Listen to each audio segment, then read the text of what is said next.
All right, guys. The Academy Awards were literally a couple of days ago. There's something very important we must discuss or bring up. Maybe not discuss, bring up. Licorice Pizza didn't fucking win any awards, and that's amazing. I agree. Oh, how did I know that was what you were going to bring up?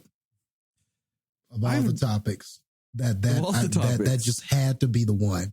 And it's a good one because, yeah, if you haven't seen our Licorice Pizza episode or listened to our Licorice Pizza episode, you should. And if you know that, then you know that we are very excited about Licorice Pizza not taking anything at the Oscars. Good job, Oscars, on that end. That is one of the first times I've been proud of the Academy Awards, that they did the right thing to give that piece of shit a fucking thing other than nominations. Now, would I be prouder if there was no nominations for it? Yes. But I will settle for no wins. I'll take it. Yeah. Oh, but that actually reminds me. Heather totally set me up for this a couple of days ago, and I completely dropped the ball. She said some movie trivia stuff, and I actually had something that I forgot about, but then I remembered later. I do have some Licorice Pizza type of trivia for some stuff that I found out about the movie that to me changes not a damn thing about it. But I think I can't wait to hear this. I think it's great shit though. Supposedly, according to the director or whatever, supposedly 2 years takes place during the movie. Apparently 2 years passes. So theoretically at the end of the movie, he's 17 and she's 27. I'm going to argue you still didn't fix shit. No, that doesn't help anything. No. And also they weren't ever clear on the fact that there was like a year or two gap in between. You are never were they clear. Absolutely right. So therefore, I think it's just as reasonable to still think they're 15 and 25, and it's still wrong. Because there's not an age group in there where I think all of a sudden it gets right. 15, 25 is not good. Let's say 1 year passes, 16, 26, still not good. All right, 17, 27, nope, you still done fucked up. 1828, technically not illegal anymore. I don't know what the age of consent is in California. I don't give a fuck. Technically, legally fine, still highly morally questionable. Yeah. So there's just, it doesn't matter. Like, that's 4 years that could have passed. I still would not be okay with this movie. I still wouldn't be okay with it. You know, and the fact that they have to tell me 2 years passed because they sucked so bad at showing that in the movie. Like, what were we supposed to base that on? The fucking when the pinball legislation passed in Los Angeles, or when the oil shortage ended? Like, are we supposed to go fucking do a history assignment to know how much fucking time in this creepy ass child fuck movie?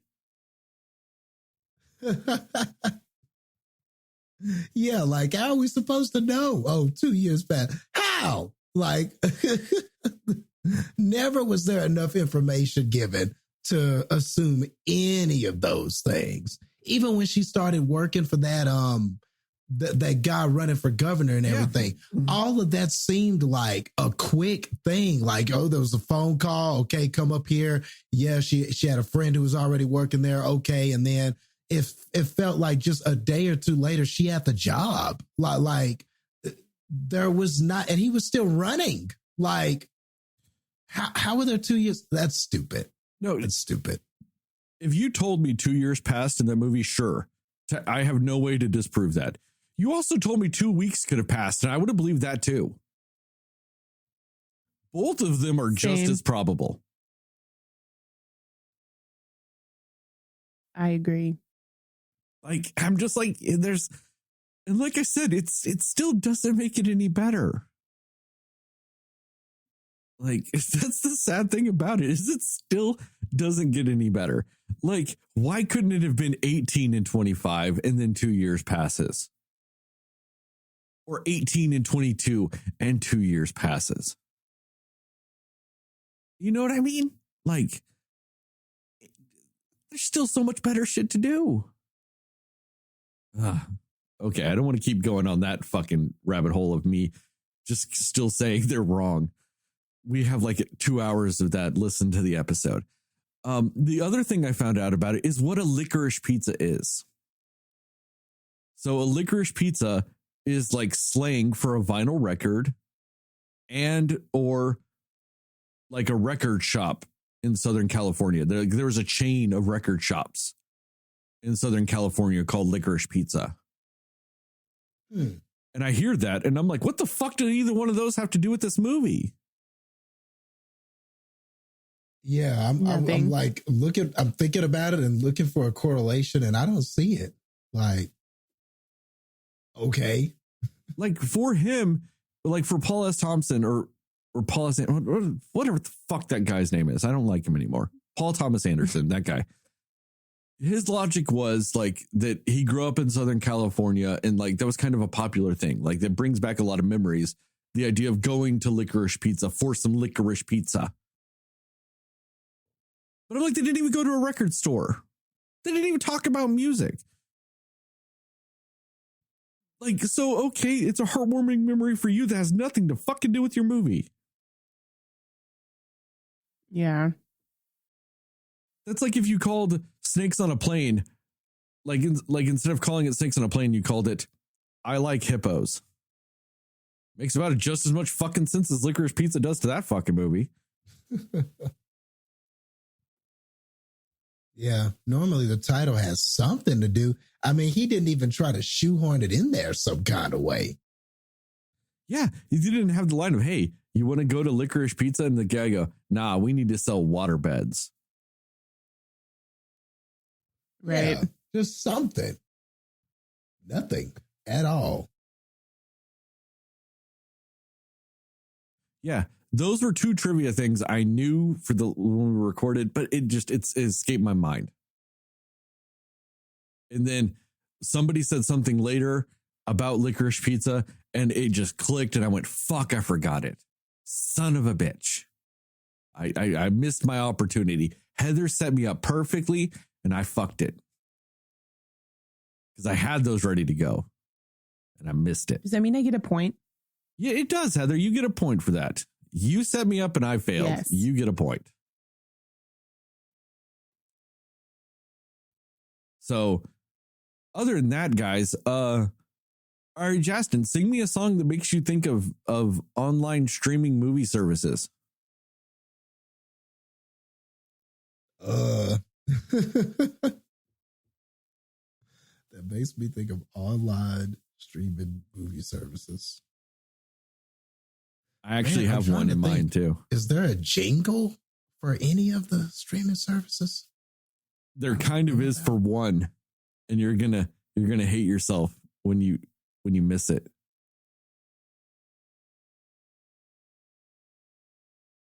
I can't think of a single song for this. It's a callback to one of them that the people of our generation would know.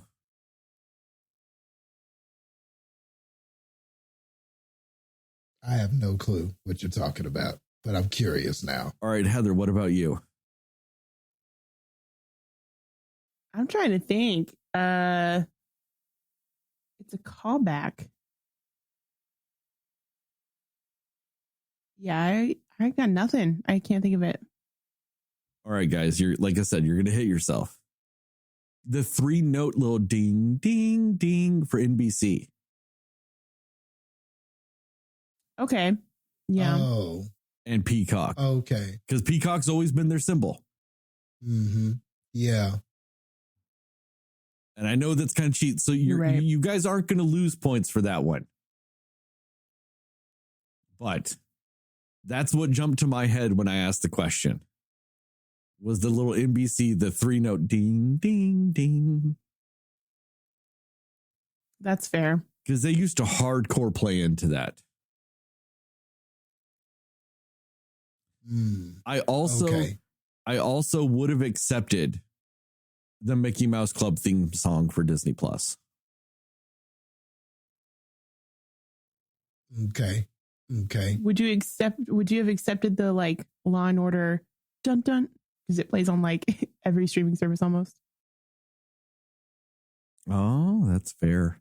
Or you could have done the Netflix that shh-da-dum. Yeah, I was just about to say, would that have counted that da-dum-dum, that Netflix one that comes on for every like little, what is it, Netflix original or whatever? If you had done it and I went, what the fuck is that? And you said the little Netflix like thing before their shows, I would have had to give it to you at that point. Damn. Even though I didn't think of it and it's not really recognizable. Because of how stupidly impossible my question was, I would have had to accept it.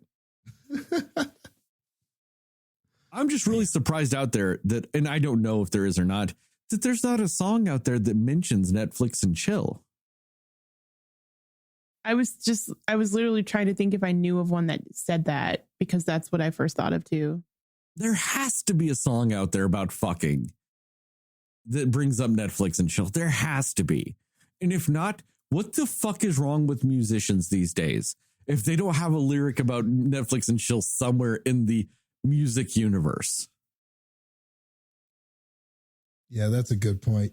You would expect there to be at least one. There's got to be one. From like from an actual mainstream artist, there's got to be one out there.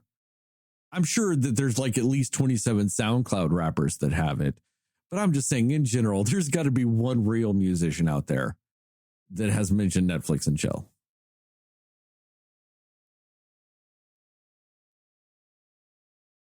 But I'm seeing a few that have that name, but there's nobody that I like recognize who it is. So, like who? Name a couple, just in case I do. Let me find it. Fredo? No clue who that is. Young Tory? No idea. Yeah. Extentation? How do you spell it? With 3 X's. Yes, that's XXX Extension or something like that. Oh, okay. Extentation. He died recently, and that's actually the only reason why I know it. I didn't really listen to any of his music. Plus, there's a lot of controversy about the fact that he did beat a woman. Oh. So that's a whole other story. But I would have accepted that because he was at least a well-known enough artist that would have been an acceptable answer. Okay. Nick Bean, anybody? No? No fucking clue who that is. All right, that's all I got. And I'm kind of sad that we're not recording this to go up on YouTube because Jastin's background just fell on him. And it's hilarious. Oh, no, I missed it when I was looking up the lyrics thing. I just looked up and this green screen is draped upon Jastin's shoulders. What happened? Hold on. Jastin, I'm just going to go into our music while you fix your background. That's fair.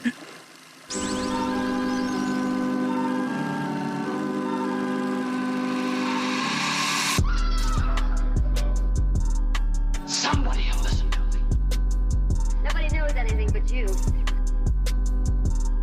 All right. Are you ready? Yep. Come on. Cinema Slayers. Well timed. Hey, Cinefans, and welcome back to another episode of the Cinema Slayers podcast. I'm Sterling, and as always, I'm joined by Heather and Jastin. And today, we are actually going the topic route, as we are going to talk about streaming services. Now, I know we have technically talked about this before, but we're kind of going to go into another dive with it because, well, a lot of times past, there's a lot more streaming services, and we're kind of getting some more audience participation in this when it comes to what streaming services are out there, who has what's the most popular, what's your favorite, what do you not like about them, what are the pros and cons of these different services and all this other stuff from a group of people that, at least collectively through all of us, we have damn near most of them out there. And by that, I mean me. I have damn near almost every streaming service ever because I don't like my own money. I like just giving my money away because I can't watch all of these streaming services, but I keep them on. Like a little known fact about me that I found out through our little poll. I am the only person I know that has AMC Plus. I don't even know if anybody else knows that's a streaming service. Yeah, And I did not know that. I don't even have it because of Walking Dead like most people. Most have it because it's the only streaming service where you can watch the newest episodes of Walking Dead. You don't have to wait for them to, for the season to end to get it or anything like that. It's got them currently and stuff. I don't even have it for that. I have it because Shudder is included in it, and it has Law and Order UK. And that's it. And if there's ever the most sterling reason to have a fucking streaming service that I pay $9.99 a month for, is the fact that I rewatch episodes of Law and Order UK. And that's the only thing I have ever watched on it. So That's definitely the most sterling reason for it. yes. Yep, definitely. I'm like, oh, there's a version of Law and Order I haven't seen. Let me pay a stupid amount of money. And I've had this service for like a damn near a year now. I have given them $120 of my money just to watch Law and Order UK. Because they're the only place I can watch it. And there hasn't even been new episodes. I haven't even gotten new episodes of it in that year. I have watched the same ones I've watched before. And I keep paying them for the right to do that. Like, because everything else, they're like, oh, you can watch the Shudder exclusive, A Train to Busan Presents Peninsula, which is a kind of a lit down movie from Train to Busan, because that's an amazing fucking movie. Peninsula is kind of a downstep. But do you know why I don't watch it on Shudder? Because I actually own the movie on iTunes and I just have watched it there. So I don't even watch it for that shit. And plus, they took the Puppet Master movies off of Shudder, and I'm very upset about that. So, no, I just watch Law and Order UK. That's just a little insight in the kind of things we're going to talk about tonight as the pros and cons of streaming services. I thought I would just get my AMC Plus spiel out of the way because, like I said, I'm the only person that fucking mentioned it or has it. So there's no other point to talk about it ever again for this episode. So That's just crazy because I don't think a single person on any of these 30 plus whatever 50 responses that we got, like nobody mentioned that but you. It was not listed whatsoever, like at all, which is crazy. And honestly, it's a better deal than just getting Shudder. Because I think Shudder by itself is like $7 or $8 a month. Or if you add it to like Amazon, I think it's only $5 or $6. But I pay $10 and get other content and Shudder included, all in one. And the fact that they're not advertising it as, hey, you get Shudder and more content for just a couple of bucks more is just crazy to me.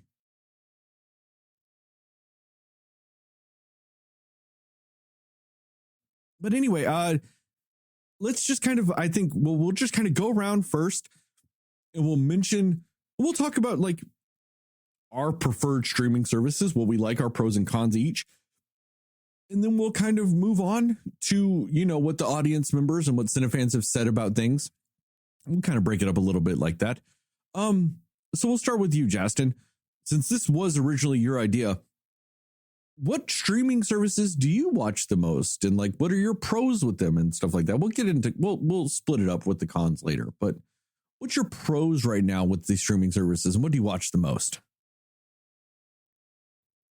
Yeah. So for me, and I don't know, maybe I'm just a little weird or, you guys could tell me if any of this matters to you as far as your streaming services. But for me, to me, like everything has to do with just like, for me, the biggest things I look for is like, which ones are like accessibility, which ones are easier to navigate through, which ones seem to have more variety in what they have, or if there's a random movie you're looking for, which service is most likely to have it. If they don't have the movie, are they good? Is the algorithm good at giving suggestions? Like when it recommends movies to me, is the algorithm, does it understand me enough and my movie watching habits enough to where when it recommends something, am I like scowling at it going, why would you recommend this to me? Or is it like some things where I'm like, impressive. I've actually watched those movies, or, oh, this is a movie I would actually watch. Sometimes the streaming services are impressive about the little things, and those things just kind of always make me, I guess those are the ones that I appreciate the most. It's just when I feel like the little things are done right. Like, to me, Netflix is definitely one that I watch a lot of, and probably arguably like that's probably the one that I come back to the most. Just thinking about the years that I've had streaming services or have had access to streaming services, that's probably the one I come back to the most, just because, and one big reason why is just because I think that with the length of time Netflix has been around, it's just more, it's the easiest to use, I think. I think it's more user-friendly than a lot of the other apps that I have. I like the presentation of it. I like that when you log in and get on it, how it's got a top 10 of what are the most trending things right now, or these are the number 10 things that people are watching and stuff like that. And that's always interesting. There's been times where I have watched something just because it was on that list. I wanted to know, oh, well, why are so many people watching this? Or why does this have a buzz on it? That's kind of a neat feature. And, other streaming services and stuff, they might have a trending list or something like that. But I don't know, man. It's just something about seeing those big numbers and seeing a list that just kind of intrigues me. It just makes me want to check out some of those movies. I think it has a good memory about tracking what I've watched before, sending email reminders and saying, hey, the new season of Ozark is coming out, because I got an email about that because it knew I watched the other seasons of Ozark. So I thought that was cool. It's just little things like that always impress me. And so when a certain streaming service does those things right, I feel like it makes it it makes it more fun. It makes me want to click on it and see what's there. It tells me what the new releases are, or this just came, or these movies are going away, so you might want to watch them because they won't be here for a while. I like, and I think HBO has some of those features too, like where it'll tell you what's leaving and stuff like that. I like stuff like that. I like for my streaming services to be a service beyond just here are the movies or here are the things that you can watch on here. I like when I get, I guess, services beyond just what is the default, which is these are the movies we have. These are the TV. This is the TV we have. Click and watch. Yes, with all of them, we're clicking and watching something, but it's nice when you get those extra services. So Netflix is probably a top one for me. Another one that I think is good about services, though, is Amazon. Like, I love the X-ray feature that Amazon has with a lot of its movies and TV and stuff like that. To me, it is so much fun to watch something with those features because, like, when you're looking at the X-ray and you're watching the whatever you're watching at the same time, it's pretty cool that, like, no matter what the scene is, it'll list every actor that's in that scene. And then you can click on it and find out other things they've been in and stuff like that. Like, for instance, I was watching, and there are all these cool little like fun facts and stuff. Like, I remember watching an episode of The Boys with the X-ray feature that's on Amazon, and like, it'll say stuff like, it'll just say fun stuff like, this character doesn't even exist in the comics. It was made up for this specific reason, et cetera, et cetera. And I just find things like that fun. Or there was one episode, I guess I should say spoiler warning if you haven't seen The Boys, but if you haven't seen it, what are you doing? Like, The Boys is awesome, but there's a scene where a whale gets, I think it was a killer whale, or it might have just been a regular whale, gets ran over and split open. Full size, like sperm whale or a blue whale. Okay, yeah, blue whale. So it basically gets split open. And so, like, the funny thing about it is that, like, it's split open. And so there's kind of this scene where you're like inside of this whale. And when you're watching it with the X-ray, like, it'll just be this humorous stuff, like this gory pile of whale innards took like 46 crew members and 3 days in order to create this inside the whale scene. You know, it'll just be funny little things like that. And I think that that's really cool. That's like a unique. So that's like, not only am I watching these things, you know, not only is it giving me entertainment to watch, but it's enhancing the experience of watching with those little tidbits. So to me, Amazon and Netflix are probably two of my top ones for sure, for those reasons. That's kind of fair, Jastin. And the only reason why I'm kind of interrupting at this moment is I think it's kind of funny that you brought up Netflix as the most like easy to navigate and your kind of go-to is some of the stuff, because weirdly enough, that's the one I go to the least. Like, I go to Netflix when I want to watch something specifically I know is on Netflix, or you know what I mean? But I never, at this point, I never browse Netflix. Like, if I want to watch something on Netflix or I hear about something on Netflix, that's the only time I go to it. And it has, I see. And it's weirdly enough, it has nothing to, like, it's not that I'm anti-Netflix, other than the fact that maybe I'm kind of down. Well, no, I'll talk about that in the cons. I don't want to bring that up now. It's just, that's the only time I go to it. I hear something's on Netflix, or I hear this is good on Netflix, or we're going to do an episode about something on Netflix. That's kind of the only times I go to it. It's very specific. I never browse. I go to watch specific things.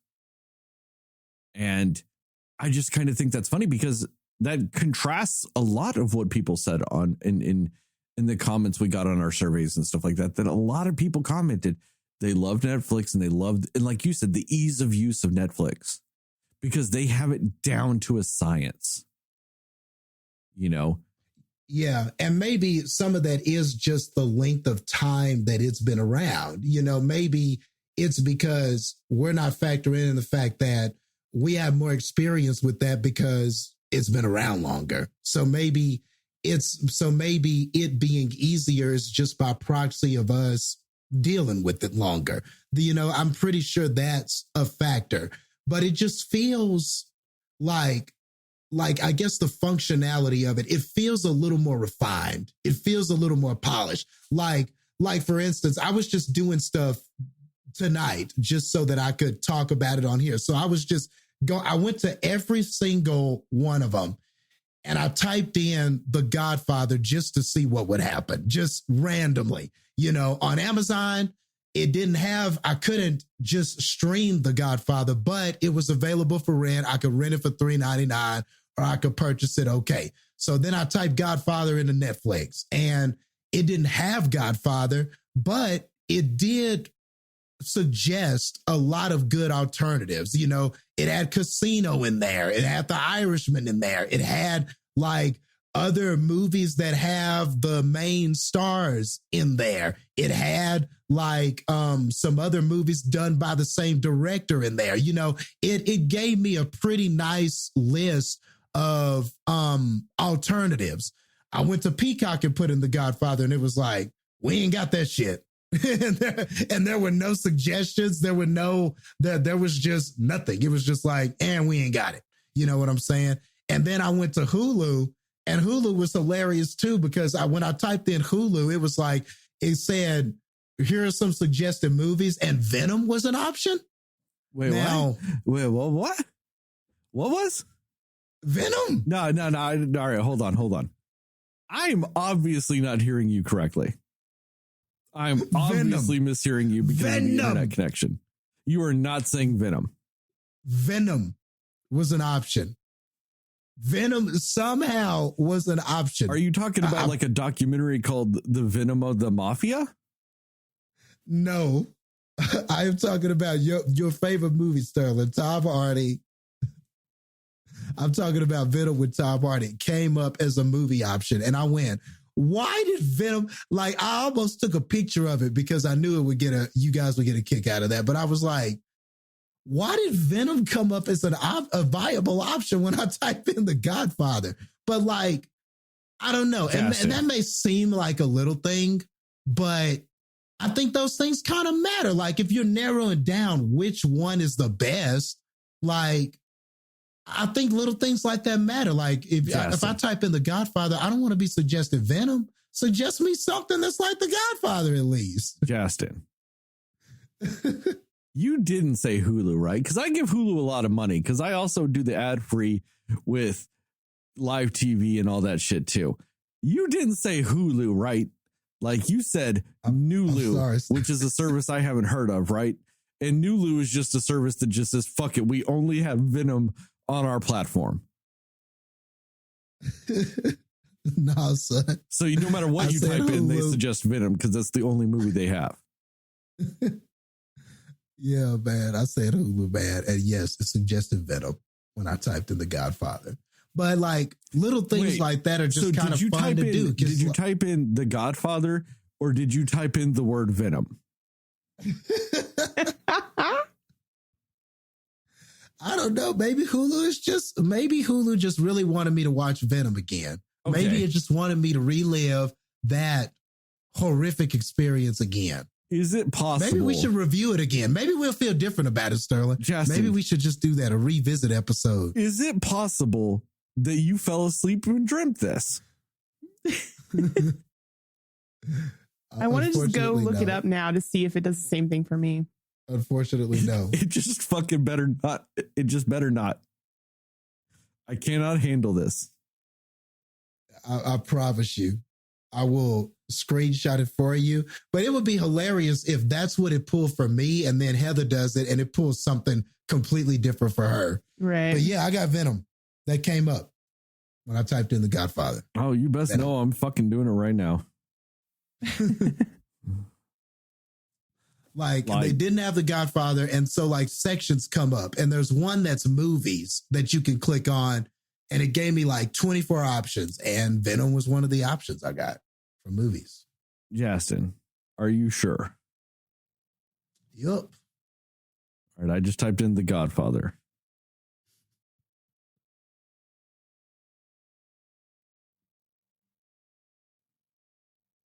Oddly enough, I did not get Venom. Really? What did you get? Okay, so I got The Godfather. Godfather of Harlem. Makes sense. Gotti, Godfather and Son. Wall Street. Because it came out, I don't know, whatever. Then it lists a bunch of other services like, did you mean HBO Max or Paramount or Epix or Stars or Showtime or Paramount or AMC or Yellowstone, The Sopranos, TMC, Hulu. Go to movies. And then it said, but then it gives me Lords of Chaos. What about when you go to movies? You're in top results, right? What about when you go to movies related to The Godfather? Okay, movies. Holy fuck, it's 3 down. It just says Venom.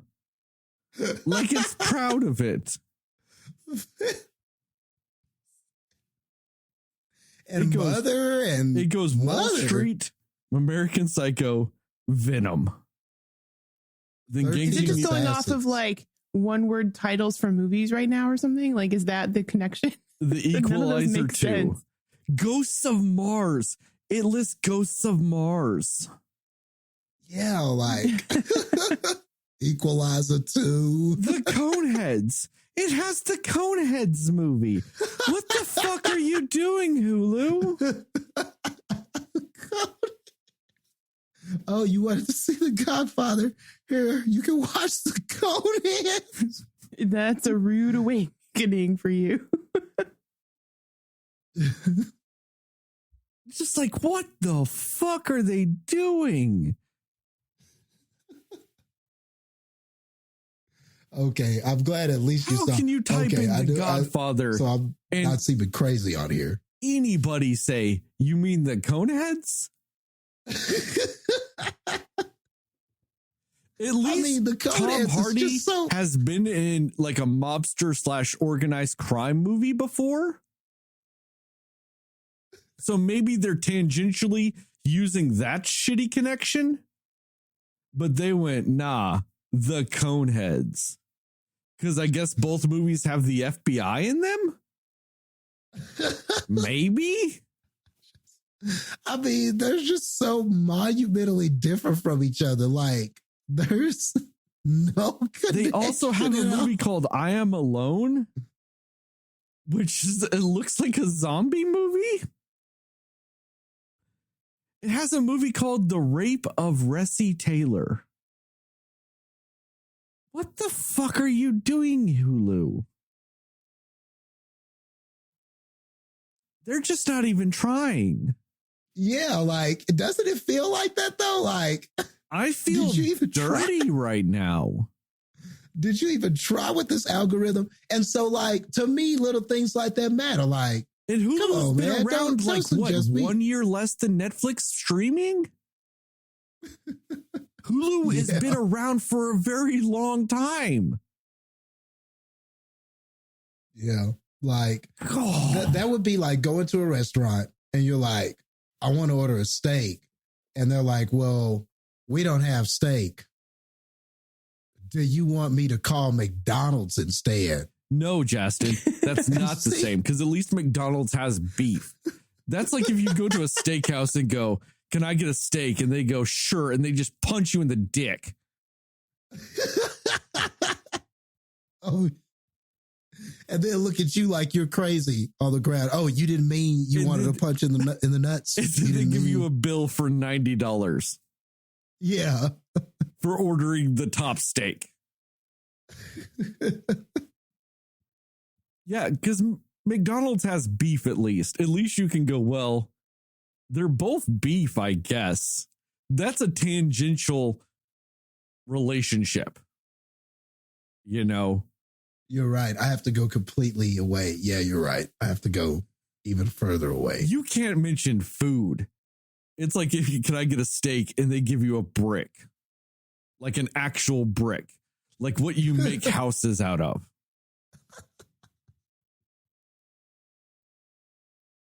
Like, Yeah, like, and I don't know, man. Like, that may seem like a little thing, but I just feel like when you're narrowing these things down, that's, I'd like some, I don't know, real suggestions. okay, I've thought about it. It's like if you go to a steakhouse and you go, I want a steak, and they go, well, what kind of steak? And you go, the filet. And then they Negan you by taking a nail-studded baseball bat and murder you. That's what it That's the is. same. That's yes. Hulu's algorithm, apparently. If they don't You're have gonna your be on show, this. they just murder you for having the audacity to just expect them to have something. Man, you're going to be on this metaphor all day, aren't you?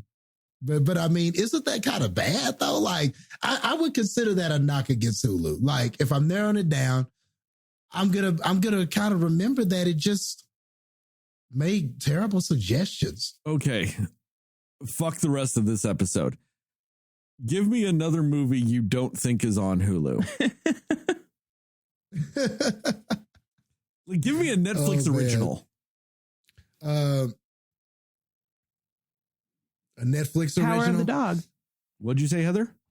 Power of the Dog. Oh, good one. Power of the Dog movies. Okay, the first one is Dog Man. Okay. The next one is Edge of the World. I don't even know what the fuck that is. The next one is Venom. Venom is back. Why is Venom still here? Venom.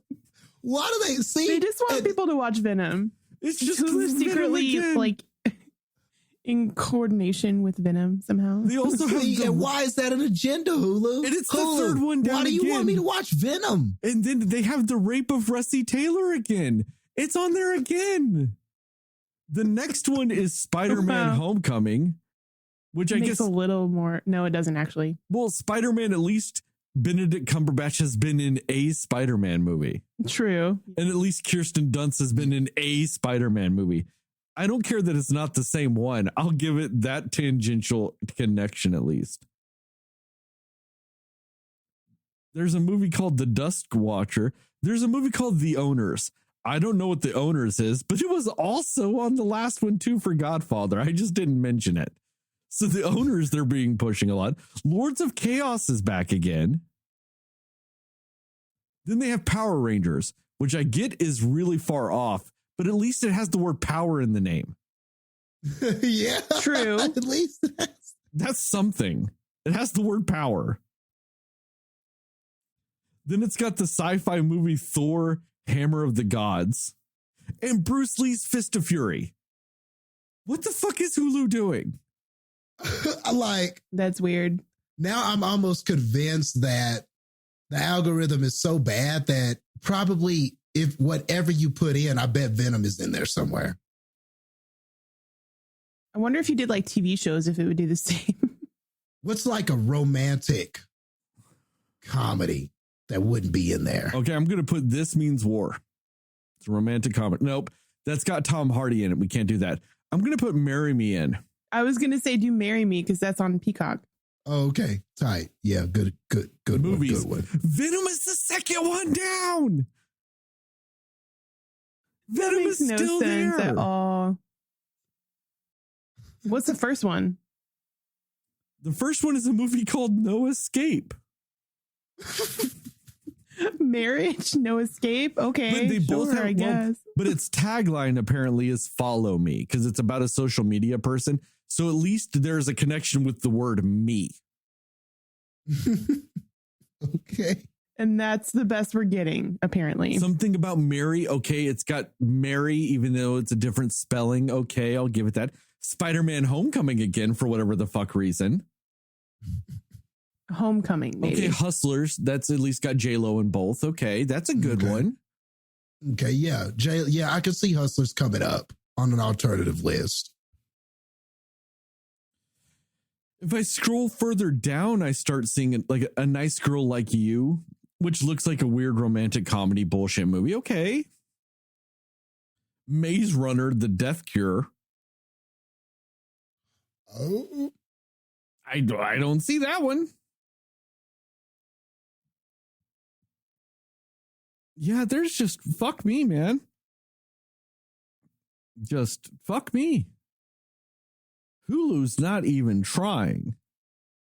The last 5 at least have the word Mary in it, but like the name Mary, but still, that's close enough at least, but it buries those well under Venom. It still suggests Venom before it does other movies with the word Mary in it. Yeah. Why? Like, why are those underneath Venom? It's just, why are they just going Venom? All right. I'm going to put in the Squid Game Okay. movies.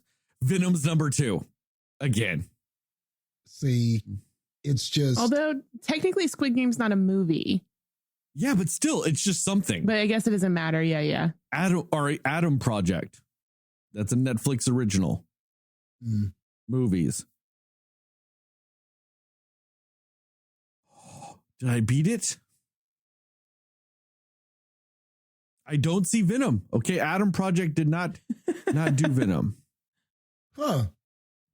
I'm shocked. It's got a quota to meet of put it for the first 6 things and then then we're good. Right? That's it. Man, all right, we've gone really long on this game. Heather, what about you? What's your streaming service preferences types of things? I mean, it's really hard for me to choose because it really depends on the week and like what I really want to watch.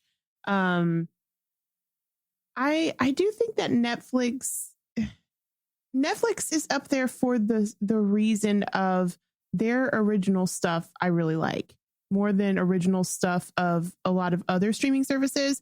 Like they gave us Stranger Things, they gave us Ozark, they gave us some like the Marriage Story movie, Queen's Gambit. They have a lot of good original content.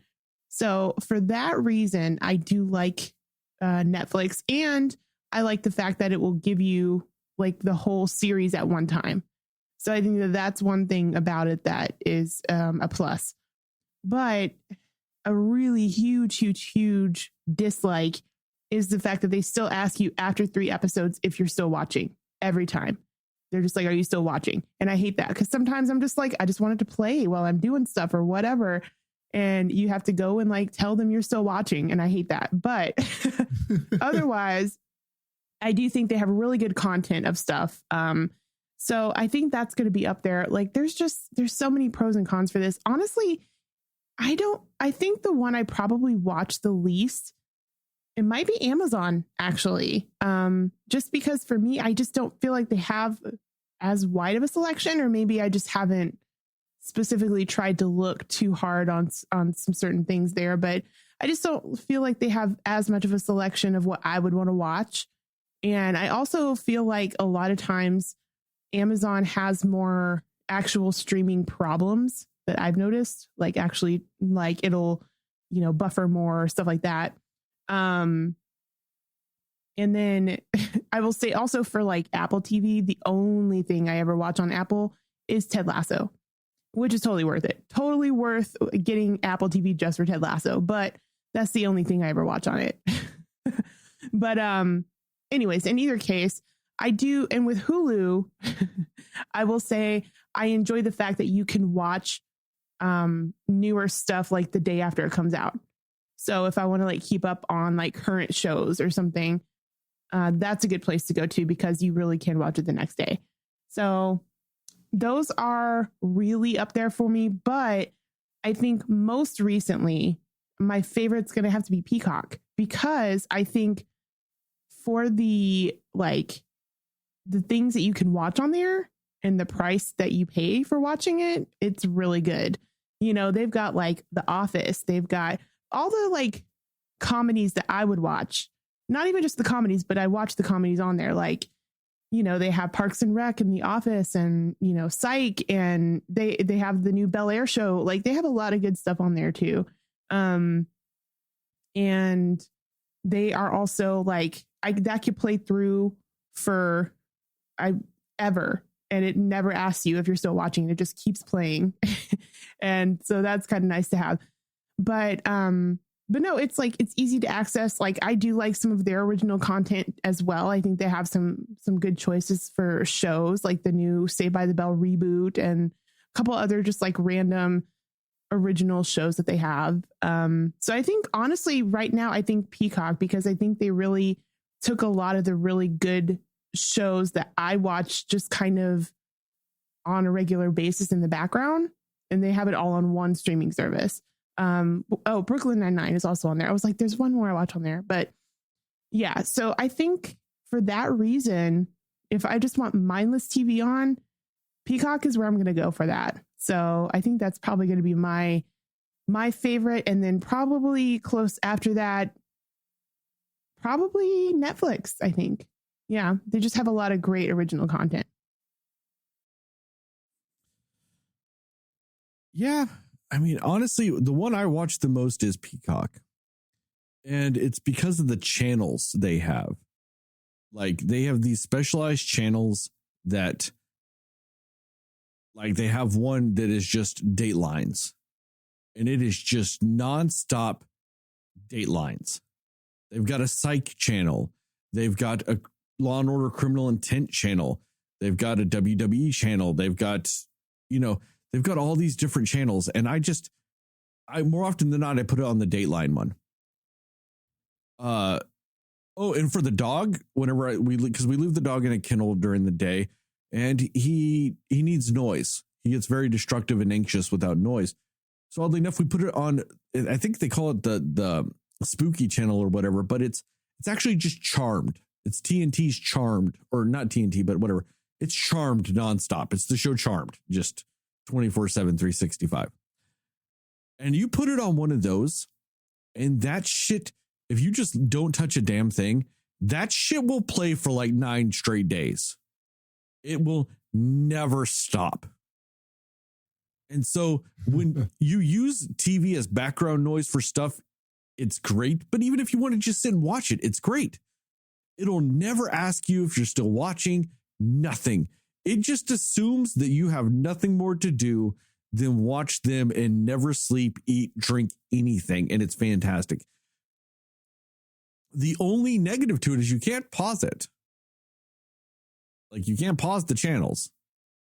Yeah. Now, everything on their channels, you can actually just go find that episode in Peacock, and that you can pause and play those, but the channel feature is literally just, it runs it nonstop. So when you leave and you come back 8 hours later or whatever, if it's an hour-long show, 8 hours have passed. Like eight episodes have passed. But just as just a background noise thing, I think it is the most ingenious feature for all of streaming, because so many people use it for like streaming services and stuff for that purpose. And like Heather says, that 3-episode Netflix Are You Still Watching? Why the fuck have they not changed that? Because if you watch 3 episodes of an hour-long show, it's 3 hours till it asks you that. But if you're watching like a half-hour TV show that was on cable, it's an hour, because it's like 20 minutes an episode. It's an hour and it's asking you that shit, because it just does it every 3 episodes. Why don't they do it as an every 3-hour thing or something? Change it a little bit. Mm-hmm. Yeah. It is just, and it's not like they don't know that people hate it, because there's not a single person in the universe that likes that they do that and that won't adamantly say that. Like, no one. I guarantee you the Netflix CEO hates that shit. They just refuse to change it. And but I get what you guys are saying. It's a very easy to navigate thing. Like you said, Jastin, it's got some great algorithms to it, as we just proved. Because if you're just anything, why can't Hulu just even say they don't have it?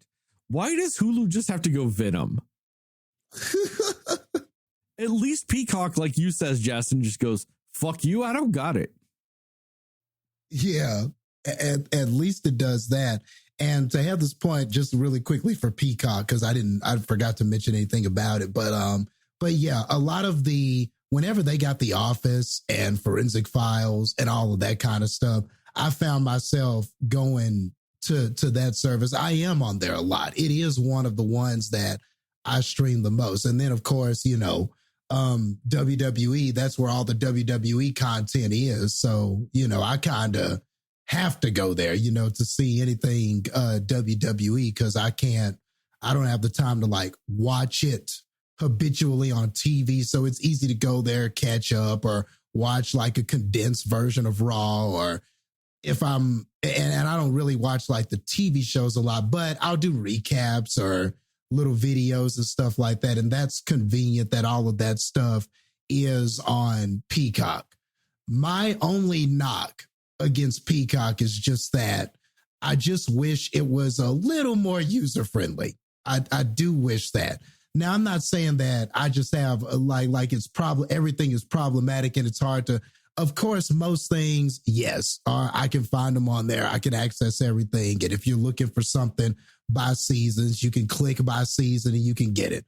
But just for instance, and I think I shared this story with y'all, but I don't think I shared it like while we were recording. So like one time, and this is why I missed the WWE Network, because one time, this was around the time Razor Ramon had passed away. And so I was like, okay, you know what? Today I'm going to watch my favorite Razor Ramon match. And it was this random match in 94 that he had with Shawn Michaels. If you're a wrestling fan, you should watch it because they wrestled for like 2 or 3 commercial segments. And it was a great, great match. And this was back when Shawn Michaels had Big Daddy Cool Diesel as a bodyguard. So it was a really, and Razor Ramon was not a heel. He was a baby face. So it's a kind of interesting dynamic with Shawn being a heel and Razor being the baby face. So, but it's it's like a 20-minute long. It was a great match. But anyway, I'm trying to find this match on Peacock. So I type in Monday Night Raw. And so like in the search thing. So, and if you just do it from Monday Night Raw or you type in Razor Ramon or stuff like that, hardly anything comes up. So it's like, okay, I got to go within the WWE channel or section or whatever to find it. So I get there and there's a section for newer Raws. There's a section for Attitude Era. There's a section for this, that, and this. And I just hated how I just couldn't type in Razor versus Shawn and get like a list of their matches. Like I had to it took me like 15 minutes to find this match, because I had to go through every page and find out where the 90 whatever Raws were and all this stuff. And then everything is separated by seasons, which is weird with WWE because there's so many episodes on so many Mondays and so many dates. It's weird to think of WWE as seasons. Like I always think of it as, okay, it was Monday Night Raw, this or that, or it was this date. But it doesn't number it like that. Oh, go ahead. No, I'm just saying it should be broken up by years. Yeah. And that's what I found out is that like once you get to that season tab, they're all kind of separated by years, but it doesn't really tell you that. You kind of like have to figure it out. So like that's how I finally figured out how to get to it. Cause I went to season 1 and I was like, okay, this is 93, season 2 is 94. And then I found it, but it took a minute to find it. And then on top of that, if you're not on the page where it has the season tab where you can break it up and select a certain season, there's only one page with that on it. You can't access it from other pages. And I wish they would change that somehow. Like, I feel like I should be able to access that regardless of where I'm at, but I can't. I have to go to this one place and then click it. And that was kind of annoying. So I don't know. I just don't think Peacock is as user friendly as some of the other ones, but the content that it has is like a 10, like that's for fair. sure. And I get that, but and granted for me, I'll either be watching the regular Law and Order, like the old episodes, which that's another thing that annoys me. They only have season 13 through 20. Now I guess 21, but like, it's weird that no streaming services have Law and Order 1 through 12. And if anyone should, it should be Peacock. And I don't know why they're there or why they're not there. That annoys me, but they have at least some of them and I'll still watch those. But like I said, I watch the channels a lot. I don't actually search for shows that much on Peacock. And I think that that's why it doesn't bother me as much. And I haven't ran into as many user issues as you have. Other than in the channels, when you're scrolling through them, if you want to stop and read the description of the episode, you have to be the world's fastest reader because it gives you about 2.5 seconds before it goes, oh, you didn't select anything, so we're just going to put you back on the one you were on. And you go, oh, let me start scrolling again. Like, that is annoying.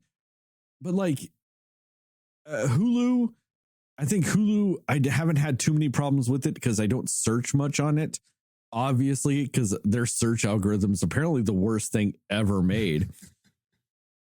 I go for like, I'm looking for something very specific that I know is on there. You know what I mean? So I don't have that issue because I'm looking for this thing, so I haven't had that issue with some of it.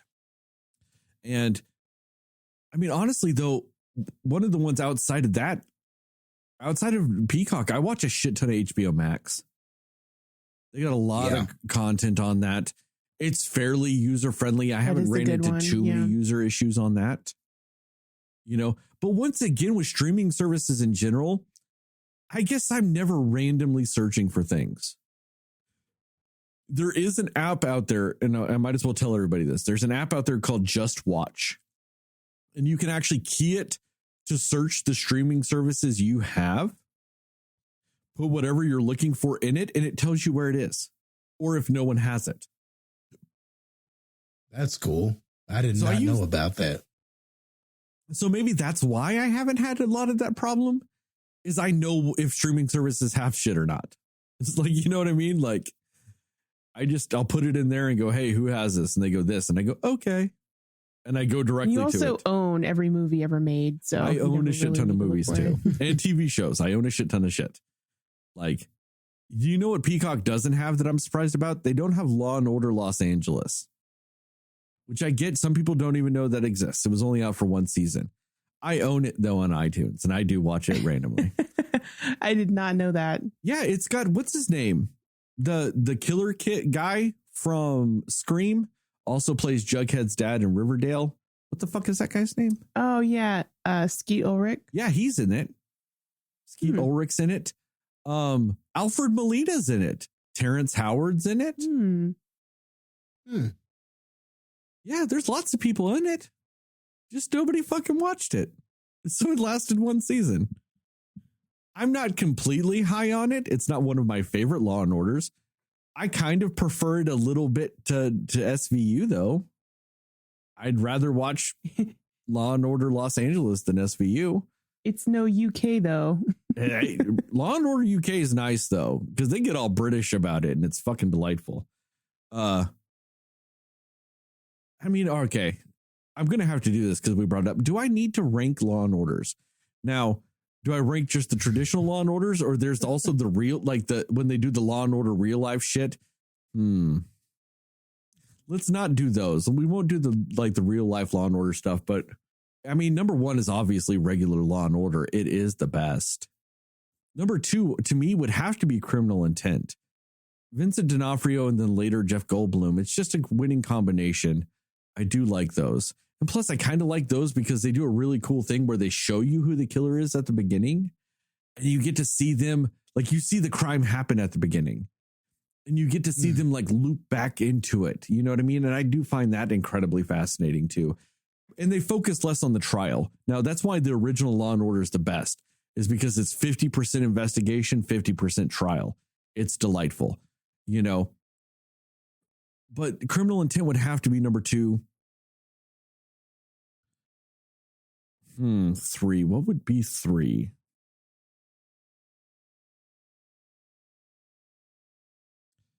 Three almost might be UK.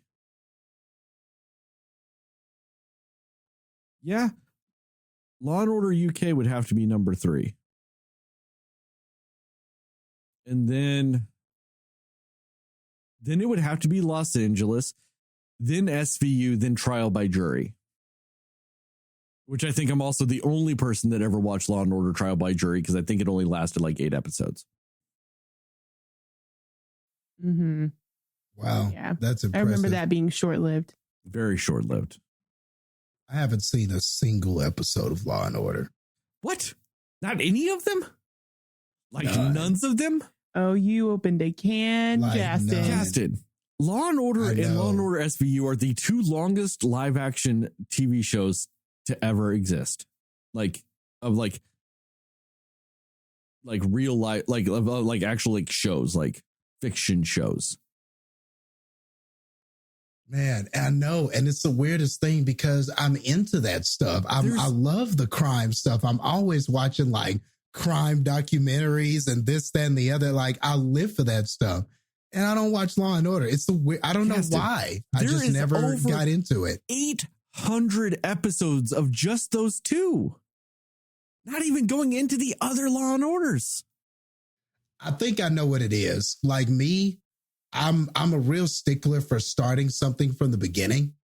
And I think because I found out about it late or at least because I found out that there were so many of them. And I guess I just had this thought in my head that you got to watch this one and you got to watch that one and you got to watch this Daunting one. Not task, realizing that they're not like all connected in that way.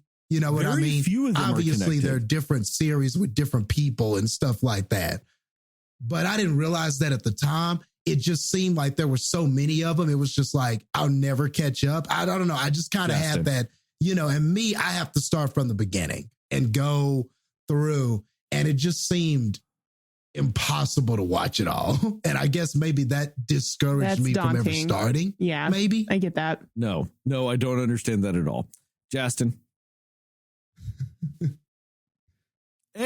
You can at least do that with Law and Order SVU. Like I said, I know I ranked that low in my order of Law and Orders, but you can do that with SVU. Every single episode of Law and Order SVU is on Peacock. Okay. So I could start there. Every episode of Law and Order Criminal Intent is on Peacock. Every episode of Law and Order Los Angeles is in my iTunes. Now, the original Law and Order, I can't help you with yet. I have seen every episode of it. I've seen every episode of the original Law and Order at least 8 or 9 times each, easily. But that was also with the ability of cable TV and also using the Sundance channel and the Wii channel or the Wii network. They would also have just days where they would play nothing but Law and Order. And so I was able to, like, throughout years and years and years of watching Law and Order, I was able to piece all 20 years of the first one together. Now, I'm almost tempted to buy you a DVD player and the box set of Law and Order, the first 20 seasons, just to give it to you. I won't even do that because I refuse to buy physical media for myself because it's 2022. Why the fuck are you giving me discs? Yeah, I get that. But Jastin, I almost have to because you haven't seen a single damn one. And that is a travesty. Not a single one. Not a single one. And like, should I start with SVU? But like, no. Well, I like it's inferior. Like, if I start with SVU, will I not appreciate, like, are there things done in SVU that are like directly, like, whether it's the storytelling technique that they use or something like, would it be better to just start with Law and Order? Because then I will appreciate things about the later series, even though they're about different people. Is there like a style that's similar or anything like that? The only thing that's similar is they both technically take place in New York and they both deal with crimes. Law and Order SVU has some episodes where it's very much just about the investigation.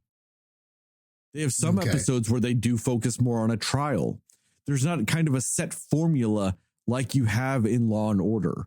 Like I said, pretty much every Law and Order episode is 50% investigation, 50% trial.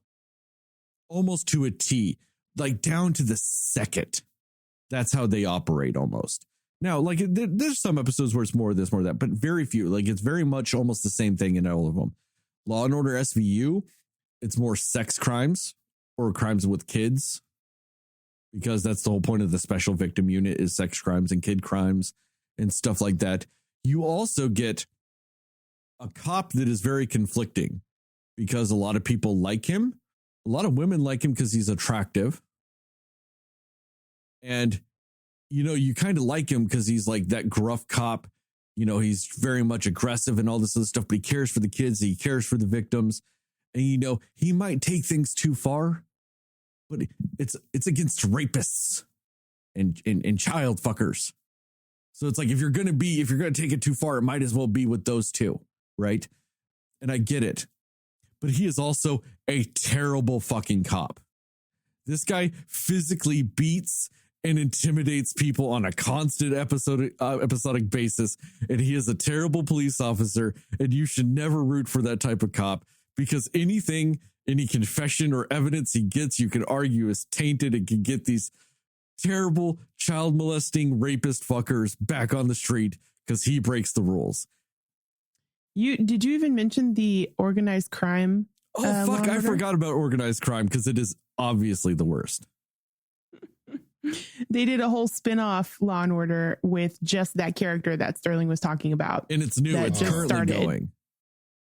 And it's not even episodic as much as like the other ones.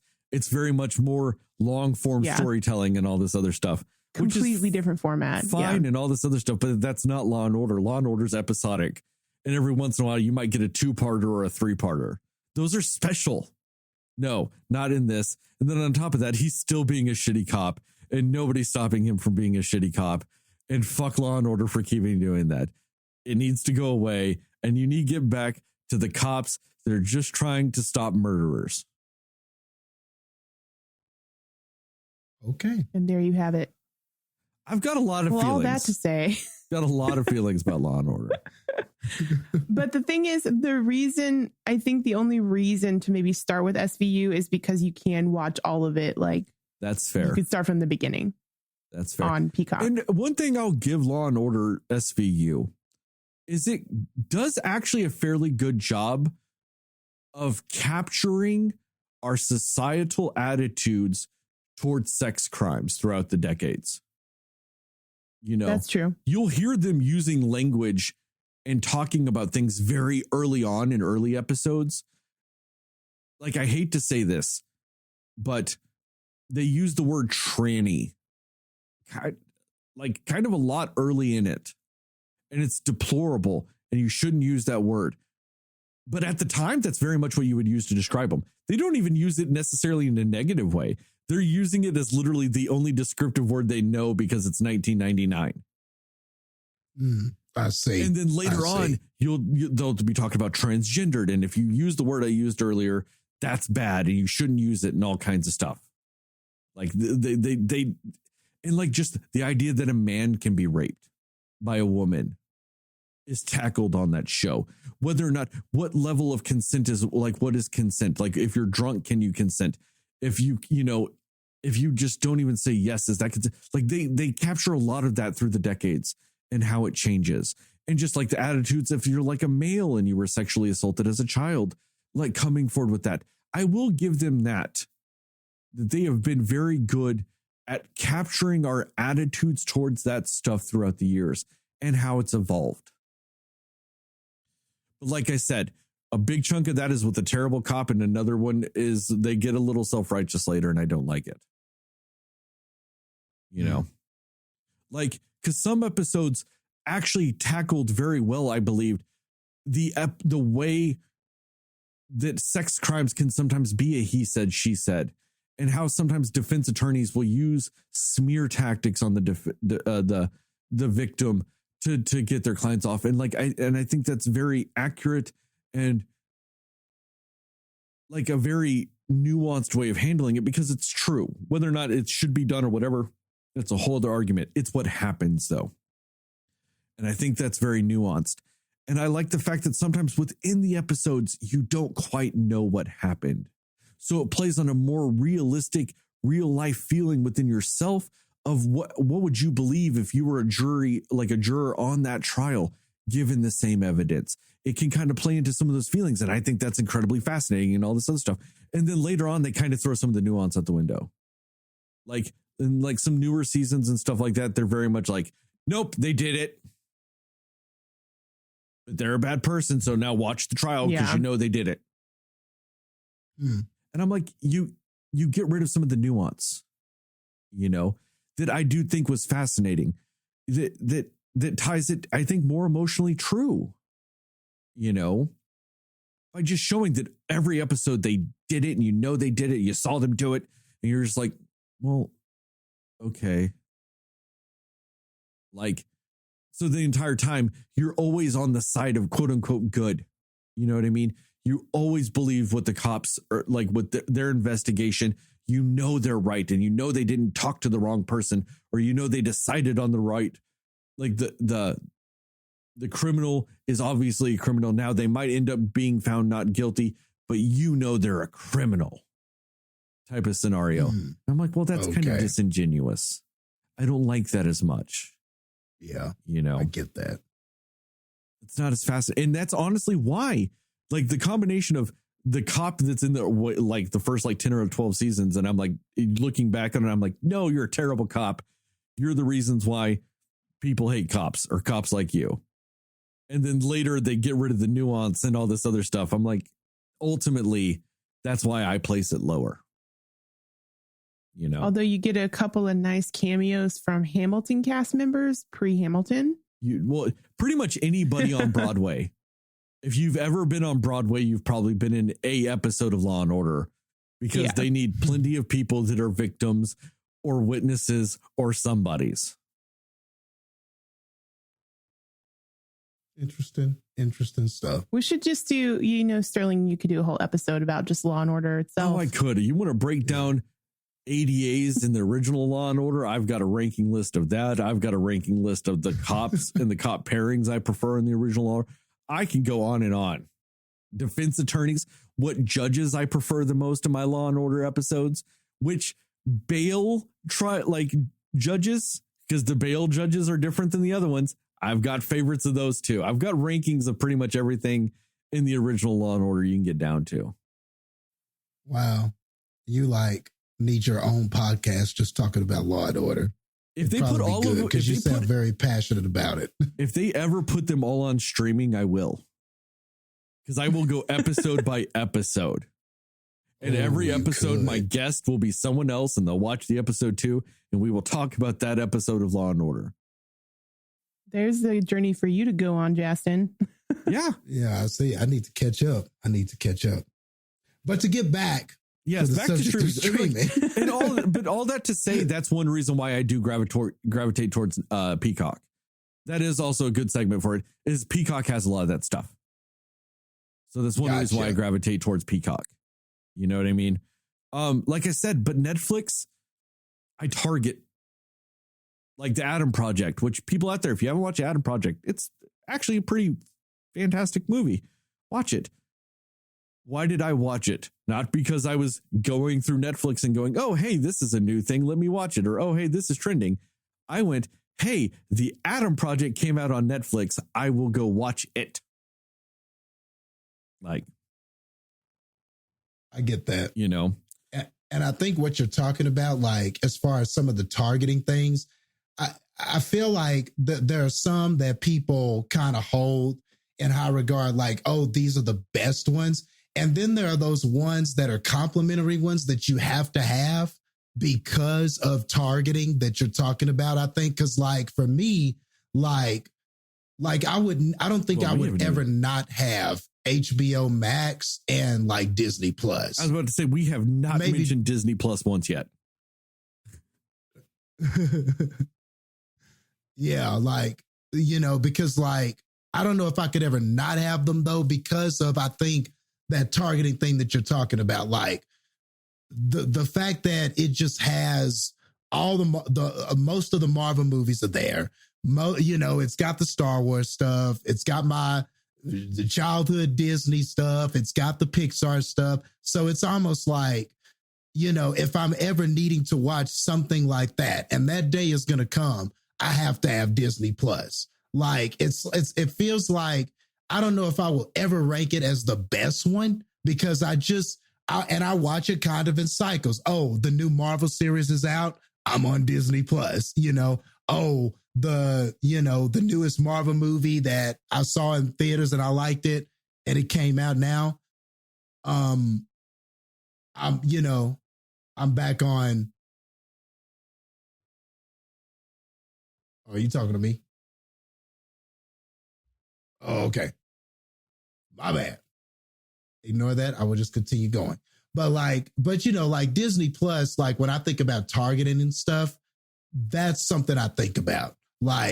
I'm going to watch specific shows whenever they are released on Disney Plus. And then HBO Max is kind of the same way to me. There's too much good stuff on there that I know that I'm going to be in the mood to watch. Even if I'm not in that mood now, I will be. It's got the Batman stuff. I know I'm going to get that on there. Eventually I'm going to probably watch some of that Batman stuff. Eventually the anime stuff they have, I'm probably going to dive into it, and then HBO has so many good series like Euphoria and Big Little Lies. And there are a lot of great just series on HBO Max. And then they've got a lot of great documentaries on there too. And then sometimes they do cool stuff for there was they had the whole section for Women's Day and women's pioneers. And they had all these little specials about these impactful females in society. They just do a lot of cool things like that too. So I just feel like those, I don't know if I will ever say, oh, my favorite or the one I'm on the most is HBO or Disney Plus, but I for damn sure am going to have them. Like, I'm not going to not have those streaming services. So I feel like they're a little better as far as complimentary stuff. I get that. Like, because that's kind of the way I am with that stuff. Like, I don't watch a ton of Disney Plus at all. I've watched the MCU shows. I've watched Encanto like 6 or 7 times. And then I just went ahead and bought it so I don't have to keep going to Disney Plus. But still, like, I watch Encanto. I watch, and I watch specific shows or, but I haven't really just sat around and even explored Disney Plus. Just because I don't know. I don't need to. I can just go watch bullshit somewhere else. But I said, like you said, I'm probably always going to have it. A, it's cheap as fuck. Yeah. Yeah. And B, why not? Like, it's cheap. I'll keep it. Like, it has enough on there I want to watch. Or when it does have something on there, it's just nice to have it, Yeah. It's like the ultimate, like, complimentary. Like, it's not your main, but it's like the ultimate accessory or like that complimentary piece. It's like you just have to have it. Like, and I noticed that I know we'll get to like people, like what people said and stuff like that, but that was one that I noticed was quite complimentary to what people had. It was never the number one, but it was there. And same thing with HBO Max, I feel. Well, and with Disney Plus, it's one of those things where if like it's going to end up having something you want to watch at some point in time. You know what I mean? Like, it's just like, Moon Knight Moon Knight comes out tomorrow on it. As the time when we're recording this, Moon Knight comes out tomorrow. Sure as fuck Sterling's going to watch some Moon Knight no matter what. Yep. So, that's it's cool that it's there. And like, and the thing is with it too, I'm kind of more excited about Disney Plus originals than I am some other things. Like, as a con against Netflix, it's got too many fucking originals. That might be true. It's hard to keep track of it all. That's true. But it drowns itself in it. Netflix original movies, Netflix original series, and they'll come on and cancel, or they'll stay around for 3 years and then cancel. And like, this and that already. Oh, this is much more. Who the fuck can keep up with all the shit that has come and gone from Netflix just as originals? I blame Stranger Things for that. They did well, so everybody else wanted to make an original. No, well, House of Cards technically before that. Orange is the New Black before that. Mm-hmm. Yeah, that's true. They did those first. It's just so much shit as Netflix originals. And honestly, it is so varying in quality that it's hard to really get invested in a lot of that shit.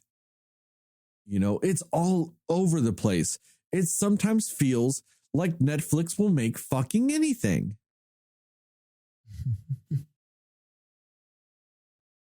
And who wants to necessarily do that? Or watch all that? You know what I mean? Like, it is overwhelming with all the shit that is fucking Netflix originals. And also, let's be real. Netflix originals does not actually mean Netflix made it. It just means that Netflix bought the distribution rights. Is all that actually means. They might have nothing to do with the movie being made. They just bought the right to be it only on their service. Yeah, good point. Like, let's be a little fair. That's what that means. But like, it's just, and it just kind of makes you wonder sometimes with Netflix. And it's also so much. They'll have like 27 things a week come out that are Netflix originals. I don't got time for all that shit. It has to get well established before I'll take a chance on it with Netflix half the damn time. If I hear enough people talking about it, maybe then I'll go watch it. Like, yeah, I think that's true with a lot of things, with a lot of their originals with me too, because like Squid Game wouldn't have even known it existed if it just didn't get so much buzz. I wouldn't have even heard about it. And maybe that's part of the reason why I like that little trending thing, because that sort of makes the job easier of finding out, okay, these are the trending things. Now that's become my thing to do because it can be tiresome, kind of just scrolling through and trying to find, okay, what were the originals that came out this week or whatever. It's kind of easier to just go, okay, what's trending? Oh, this. Oh, it's a Netflix original. Maybe I'll check it out. But but I think about Squid Game. That's a good example. Like, wouldn't have even known about it if it wasn't for the buzz that it got because of the sheer number of releases, they have. Yeah.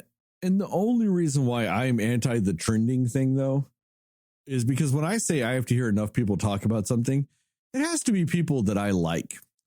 The Netflix trending thing is a bunch of people I probably wouldn't like if I knew who they were watching something.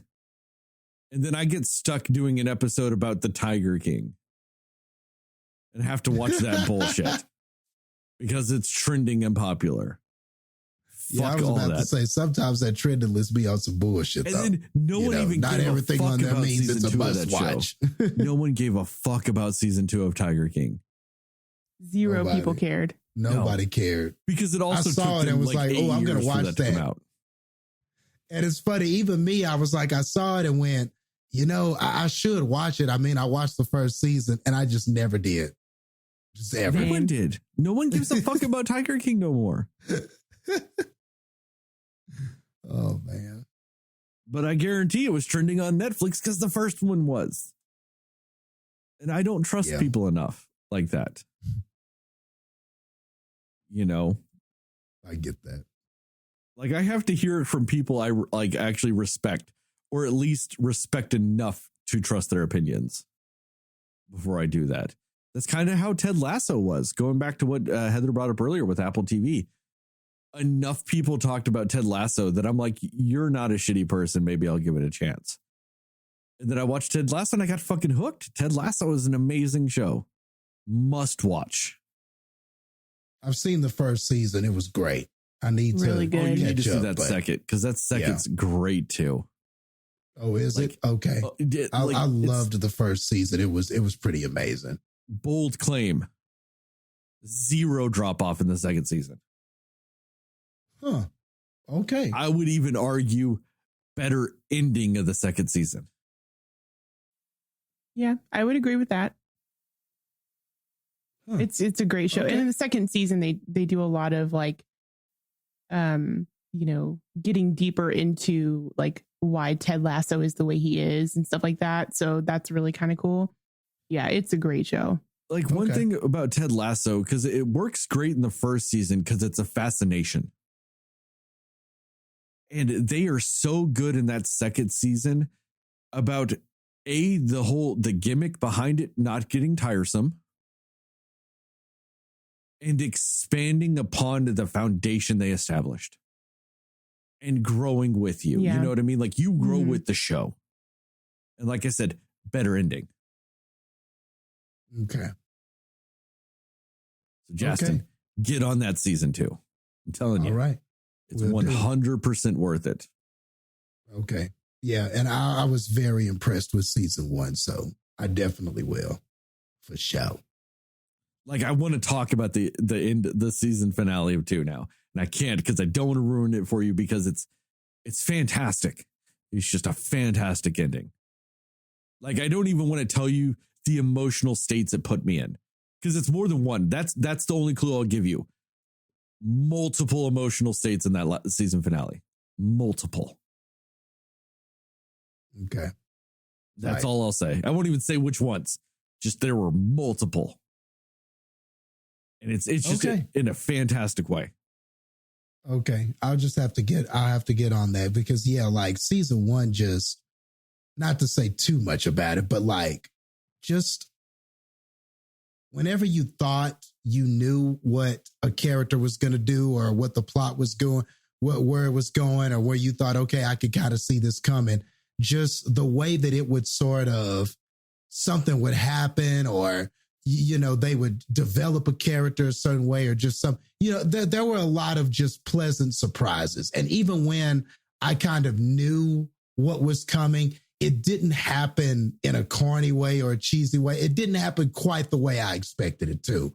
So that was really cool. And sometimes they just did really fun, like creative stuff, like him taking the Allen Iverson, it's not a game, just practice.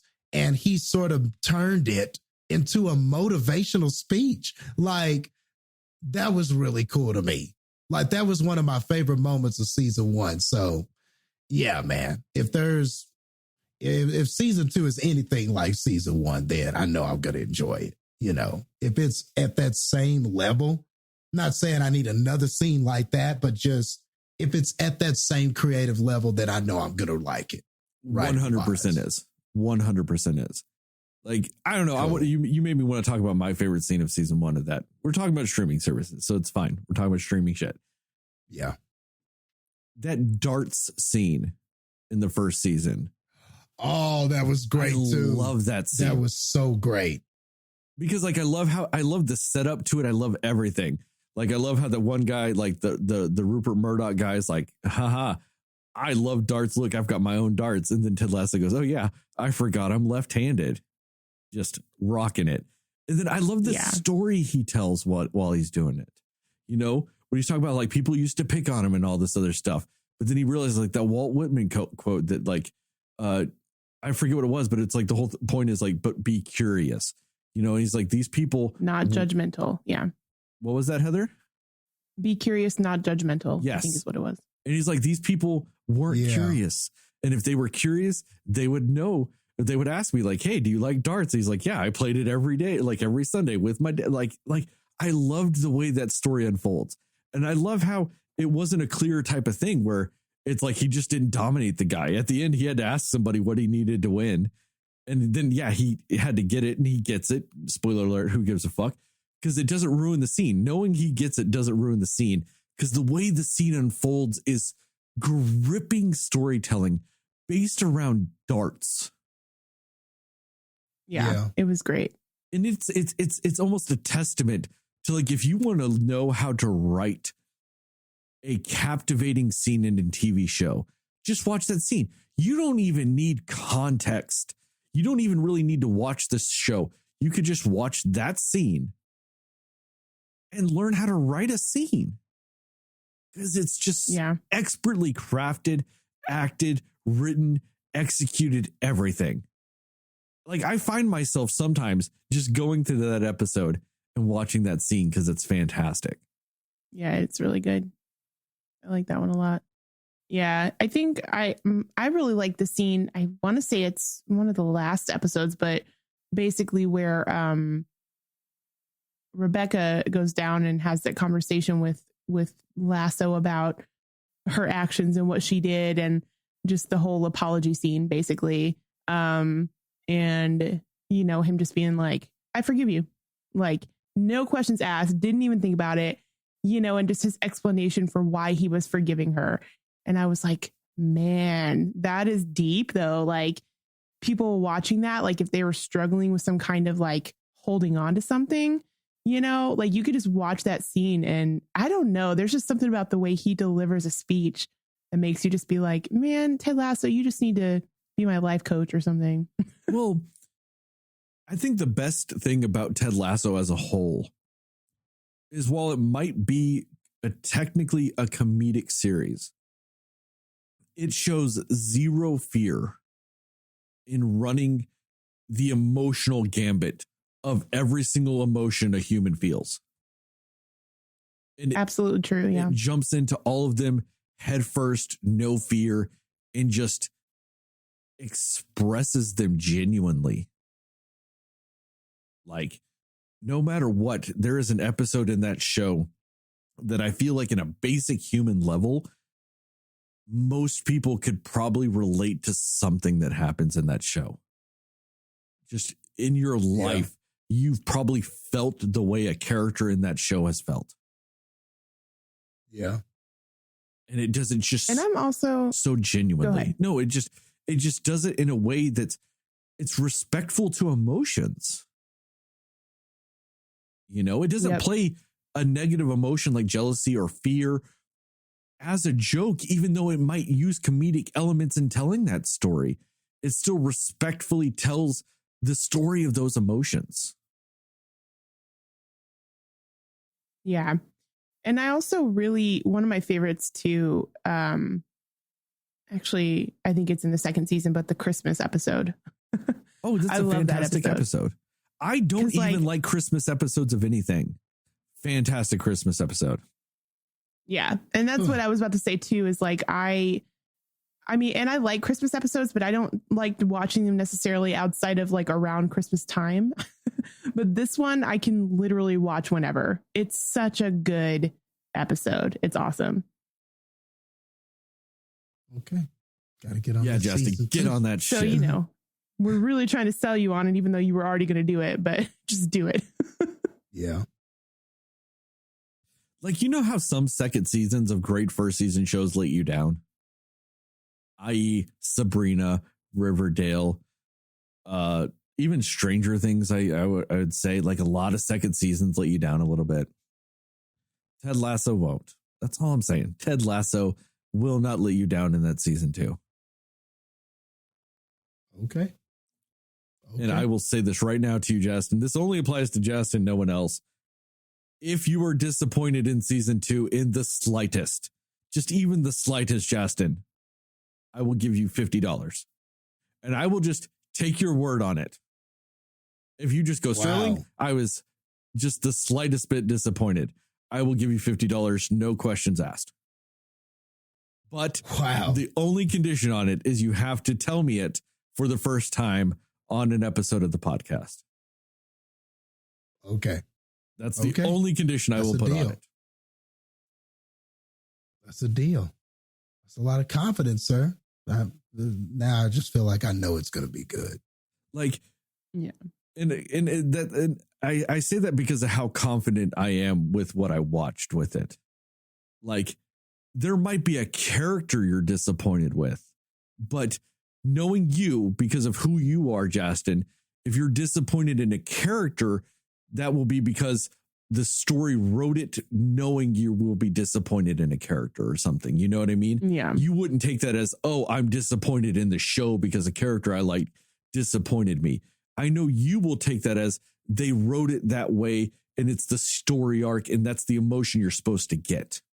You know, that's why I'm Yeah. trusting you with Yeah. it.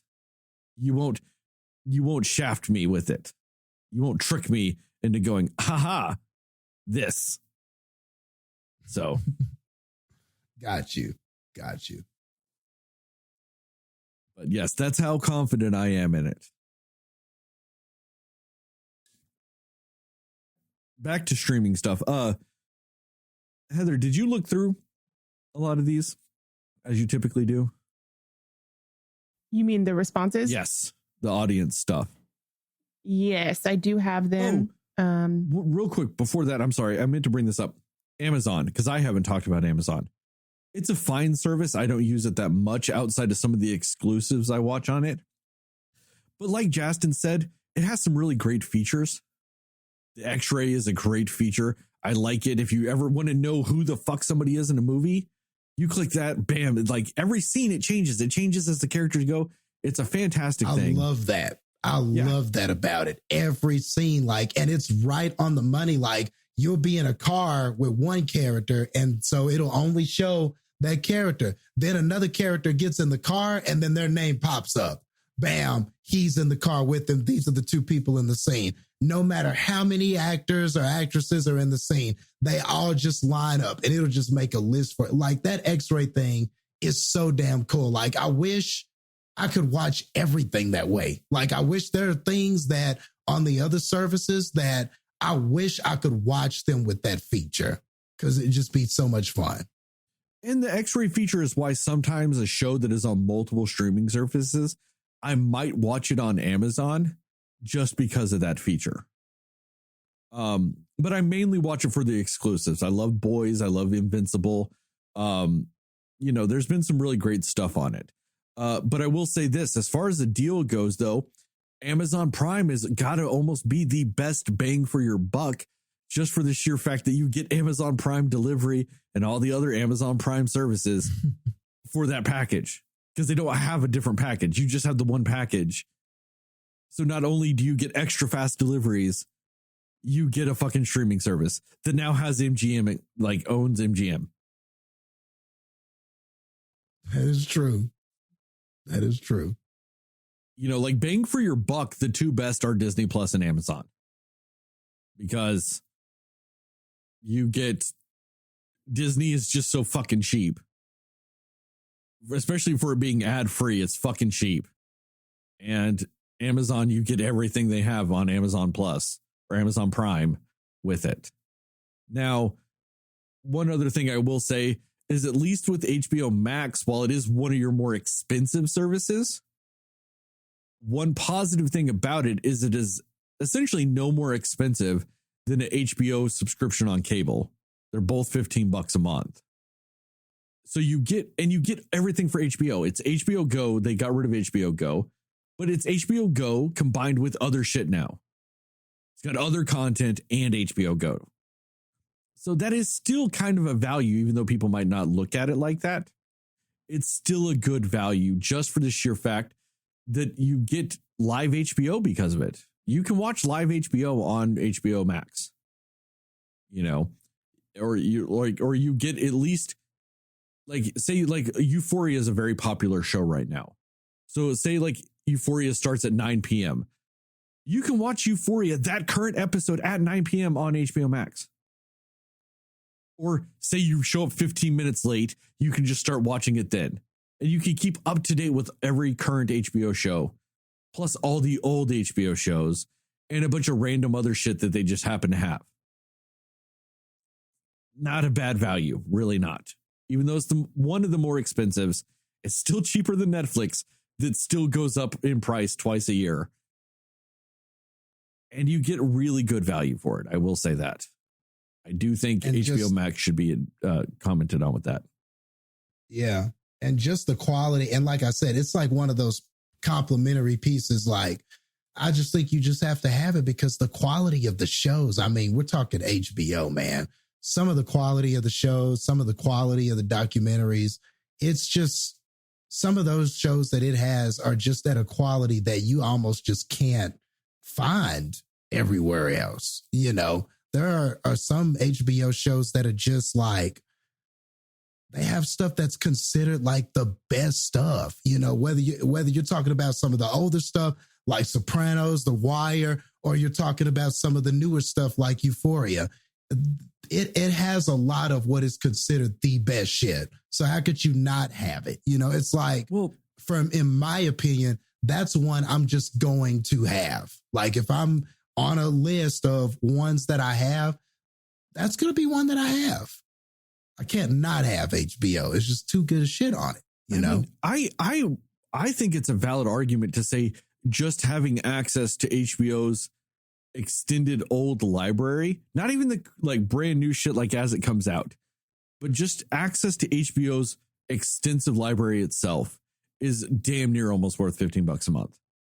Just to get access to Oz, The Wire, Sex and the City, The Sopranos, like all their shit that they have had.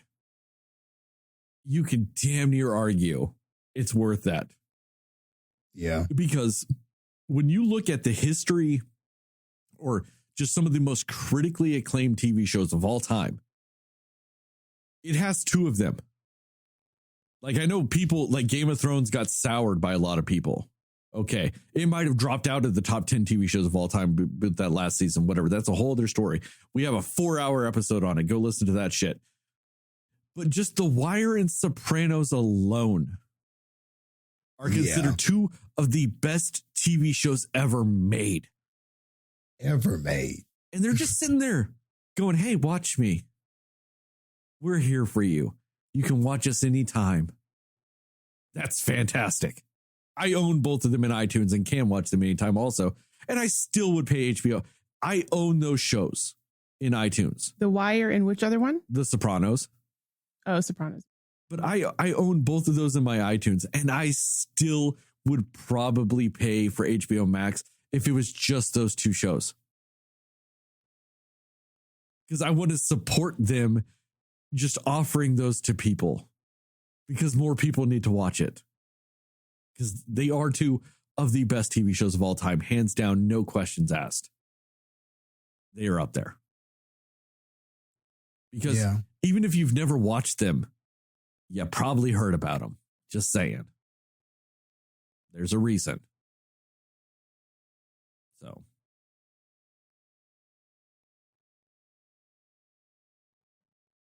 Anyway, Heather, like we were talking about earlier. Yes. Okay. So, do you want me to just read off some of people's responses as far as what their favorites especially are? ones that jump out to you. Yeah. And I guarantee you, AMC Plus won't be mentioned outside of the one comment I put saying, am I the only one that has this? So we got a response from Kurt, which is... Fuck Kurt. Kurt? He said, out of all of these, I think Amazon is the best one. You can find just about anything you want to watch, whether it is a TV show or a movie, and rent it for $3.99. Yeah, that's fair, but I can do that on iTunes also. Yeah. Just saying, I'm throwing that out there. I can do that. Yeah, but I feel like with other streaming services, you don't have to like buy something. Like you don't have to rent it. That's fair. Like that is something that Amazon and iTunes specifically have. Within iTunes, I mean Apple TV Plus. Like I'm throwing those into the same category. Yeah. But that's also a benefit, I would argue. If they don't have it, but they have an alternative, you still have a choice. You still have an option sometimes. Because sometimes on Netflix, they don't have it. They just say, fuck you, we don't got it. Yeah, true. We had another response from Becca. I think that's your friend Katie, right? Yeah, it's Katie. Says, I gravitate towards Netflix more in general because I feel like the content is more varied, high quantity, and consistent in quality. The others I keep around for specific shows and movies that I like to have on tap. Amazon is a close second, but falls short because if I'm already paying for all these subscriptions, I don't want to have to pay a rental fee. Yep. And that is a fair assessment with it. But like I said, at least with Amazon, you'd probably pay that amount of money anyway, just for the delivery aspect of it. And the fact that you get the TV show, like the TV streaming service included. I see that kind of as a pro and con when it comes to renting the movies from them. Just because it's you're getting more for that streaming dollar than you are from other people, just with the other shit outside of streaming.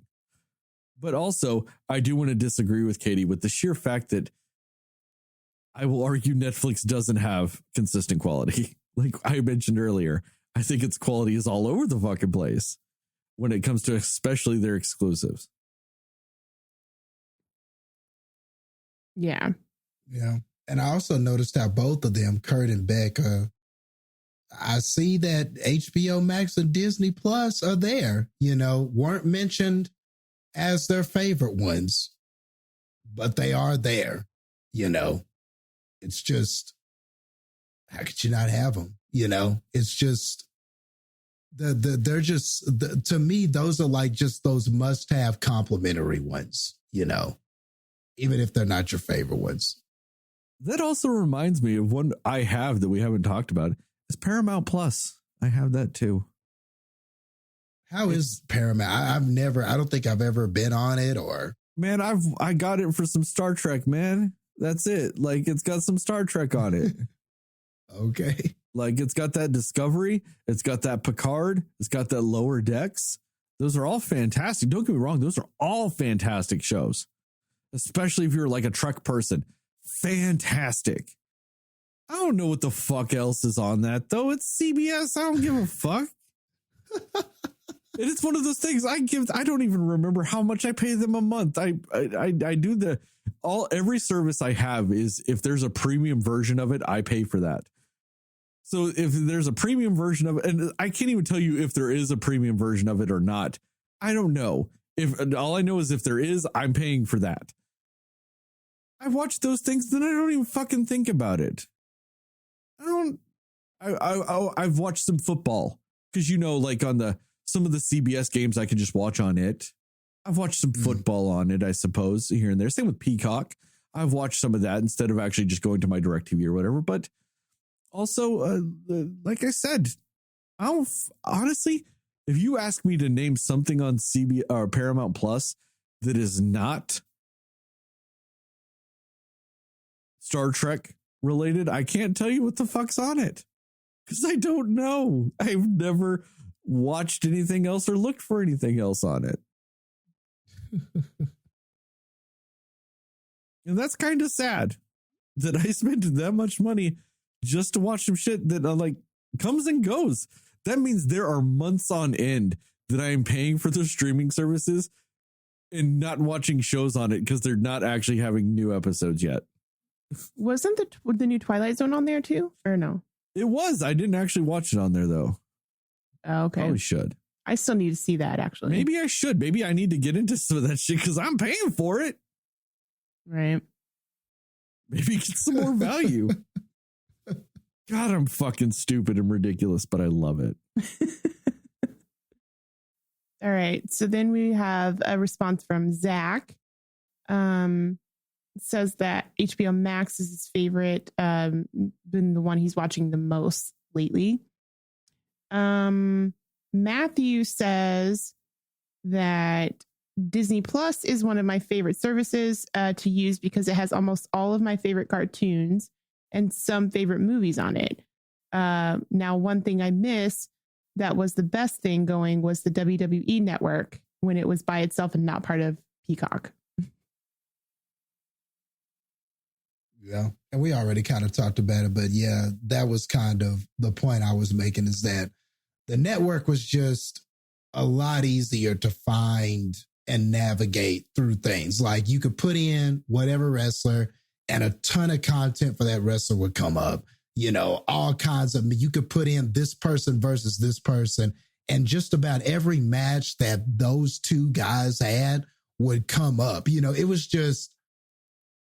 a lot more search friendly and it was a little more organized, I thought, than the way it is in Peacock, which in Peacock, it's fine. But, you know, WWE Network it was a little bit easier to just find something specific. And that's what I'm talking about. Like, it's not overall navigation or anything, but just when you want that specific thing in wrestling, it's kind of hard because, like, if I want to watch Hulk Hogan versus like Macho Man, well, they may have had 50 matches, you know? So sometimes it's hard to pinpoint unless the search engine is really good, the algorithm's good. It's hard to find which specific one if you don't have the date, if you don't know how it organizes seasons, this, that, and the other for Peacock. Whereas with the WWE Network, you just put that in and you're probably going to find it like in a matter of seconds. So, see, and that makes me wonder why the fuck wouldn't they automatically incorporate that into their shit? Like, yeah, I don't know. That would make Peacock a better value. If you bring in the features that the WWE streaming service had into that, you could have potentially paid the same price or maybe a little bit more and get the WWE and extra content. Like, yeah, it seems like a no-brainer to me. Now, I know there's been some talk that AEW might sign a deal with HBO Max. And I think that's great for them because you get AEW and you'd possibly get Ring of Honor too, since Tony Khan owns both, into HBO Max's format. HBO Max is fairly easy to navigate. Yeah, that would be wonderful. Yeah. I hope they do that. I really hope they do that. And it might make WWE on Peacock look stupid, which and I don't mean anything against WWE or Peacock specific. Well, more Peacock than WWE. Peacock, fix your shit. Like Peacock, fix your shit. I don't blame WWE for signing that deal. They got a shit ton of money for it. Yeah.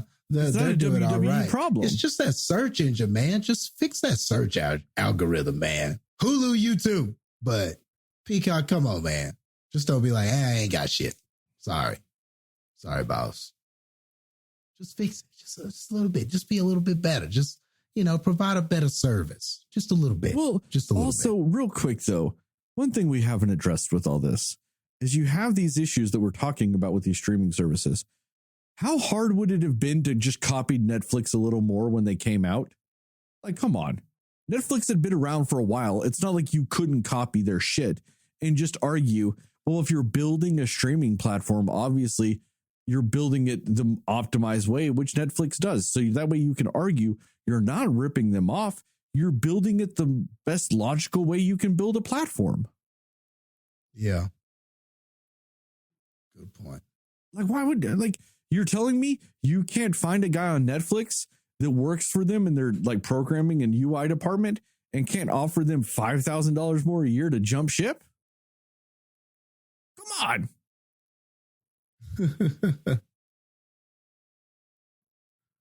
I mean, you can't hire somebody to just not suggest Venom, right? All the time. Why did I want to email Hulu and just go, look, their dude, sole job. It's just that. I will email Hulu and tell them, look, I will pay you $2 more a month just to recommend Venom less. You could just charge me. You don't have to charge all your subscribers. Just charge me $2 more a month just to recommend Venom less to just me. I'll pay for just to me and my account recommend Venom less. I'll pay you for it.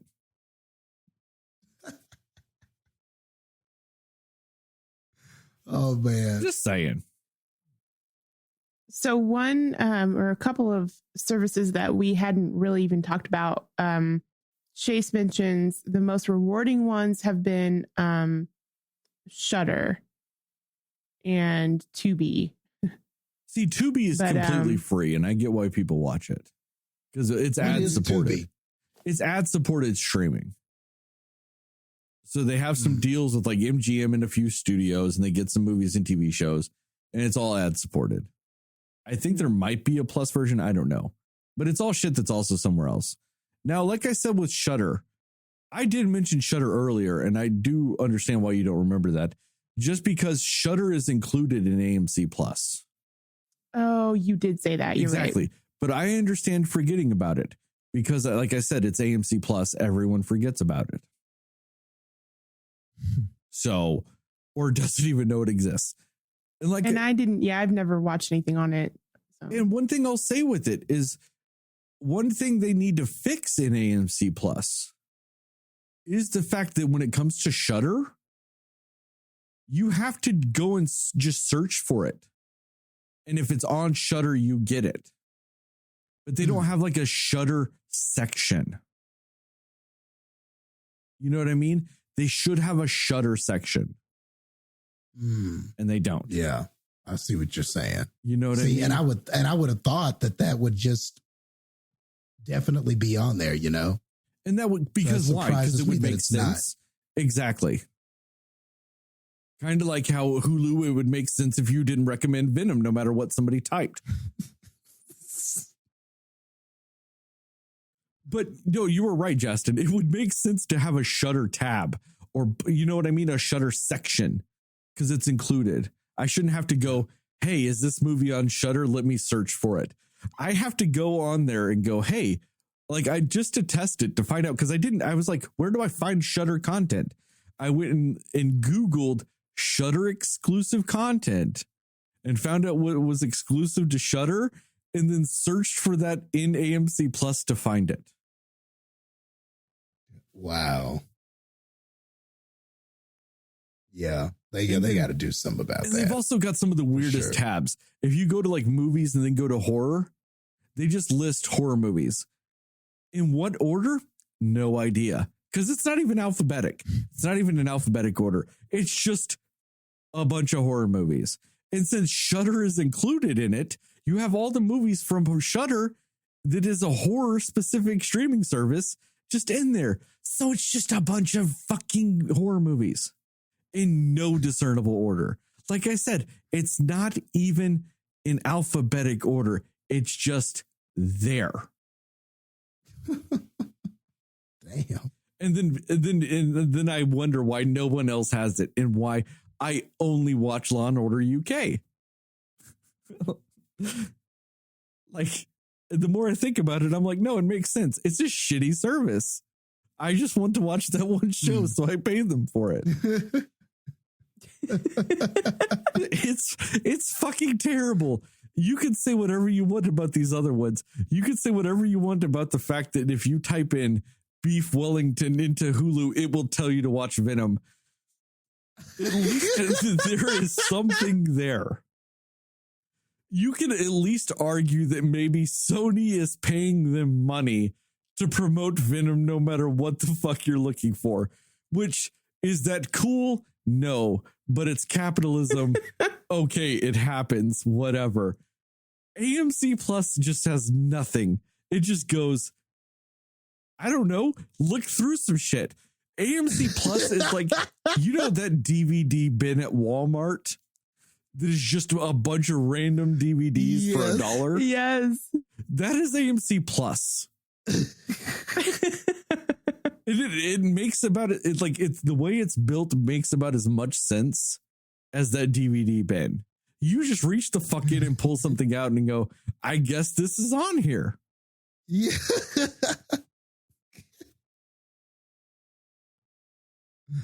Oh boy.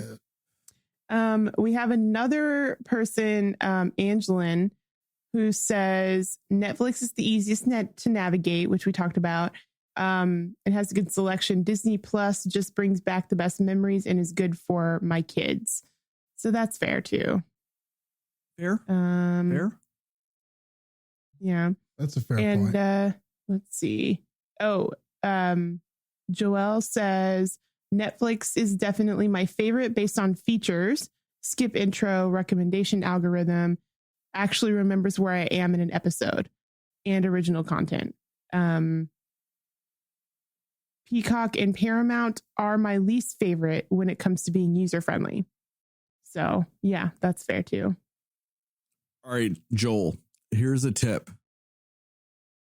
No, just know what specifically you want to watch. That's how the fuck you navigate those. Just that's it. Don't search for it. Like, don't go on there hoping you might find something or come across something. Just know what the fuck you want to watch and find it. That's the only way they're really there. At least with Paramount Plus, especially. Just like I said, and I say that not knowing what the fuck's on there outside of Star Trek. I don't know anything else on that channel or that service. So fuck me. I think I'm the definition of somebody that wastes money. I say that like it's a revelation and like I'm going to change anything. I'm not. I'm still not going to go cancel a damn thing. All I'm probably going to do tonight is now I'm going to watch Law and Order UK when I go to bed to still justify why the fuck I'm paying money to AMC Plus. There you go. And then the last one here is from Tucker. It says HBO Max has the best content for the price. So that's a decent assessment. Yeah. But yeah, that's what we got. Thanks to everybody who commented for us. I know Mundo said something. Let me find where Mundo said something. I know he did. I'll find it. Oh, you're right. I think he did. Did I miss his? I don't know. Somebody named Glenn says they have Prime, Peacock, HBO Max, Paramount, but they said Netflix is their go-to because they have pretty much everything, and Peacock and Paramount are good for sports and shows. That's fair because that's honestly Peacock and Paramount are good about having the football games, at least, especially that they're showing. Yeah, that's a good point. If you're a sports person, I can definitely see that coming into play. So I found Mundo's, by the way. Let me see. Oh, okay. It says HBO Max has gotten so much better content wise, and I'm watching that more than Netflix or Hulu. I only have Apple TV because I love Ted Lasso too much. That's funny because that's exactly what we were kind of saying. So that's pretty cool. I guess I got to get on this Ted Lasso, man. There's some other shows on Apple TV that aren't terrible. It's just they're weirdly just less fanfare, you know what I mean? But maybe that'll change with the fact that Coda did just win Best Picture and is the first streaming service to win Best Picture. That's true. Yeah, good point.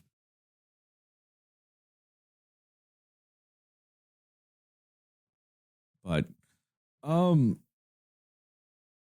know, guys. Is there anything else you guys want to talk about? Or are we done for tonight? For this episode? I think I'm good. Yeah, I'm good. All right. So on that note, guys, thank you for listening to this episode of the Cinema Slayers podcast. Check us out on the internet at cinemaslayers.com or Cinema Slayers podcast on Facebook or cinema_slayers on Twitter and Instagram or Cinema Slayers pod on TikTok or search for Cinema Slayers podcast on YouTube, which right now, like I've said before, we're doing just audio only, but episode 200, which will be our Moon Knight episode. We are delaying releasing Moon Knight just for this, just because it's our 200th episode. And because, according to Jastin, it won a Best Picture. Don't worry, I'm still not ending the episode. I still had to just say it. Mundo, what the fuck am I saying? Moon Knight will be our 200th episode, not Mundo. Sorry, Mundo, if you're listening to this right now. You did our logos, but you're not going to be our 200th episode because that'd be kind of weird to do our 200th episode based on you. No offense or anything. That's just fucking silly, though. But Moon Knight on Disney Plus will be our 200th episode. Like I said, we're going to delay doing that episode just so we can do it for video in our 200th episode. So check that out when it comes out. And, you know, tell your family, tell your friends, tell your friends' family, tell your family's friends. But most of all, tell those dear sweet mothers, because mothers love streaming services. You put it on for the kiddos, they just shut up for a while. It's great. It's fantastic. A few mothers even commented about it. It's great for their kids. Like I would say, give a 5-star rating and review. We'd really appreciate that. It'd really help us out. Shout out to Plug Migo and Mundo Ochoa for our theme song and logos, respectively. I think I might have forgotten that the last few episodes. Sorry about that. Still had to give them a shout out. And like I literally just said a little bit ago, and like I said, it's technically out right now because it's after midnight when I'm recording this right now. But Moon Knight is now on Disney Plus, so start watching it. You've got 6 weeks to finish it, and then some more till we do a review. But remember, according to Jastin, Moon Knight is the Best Picture winner.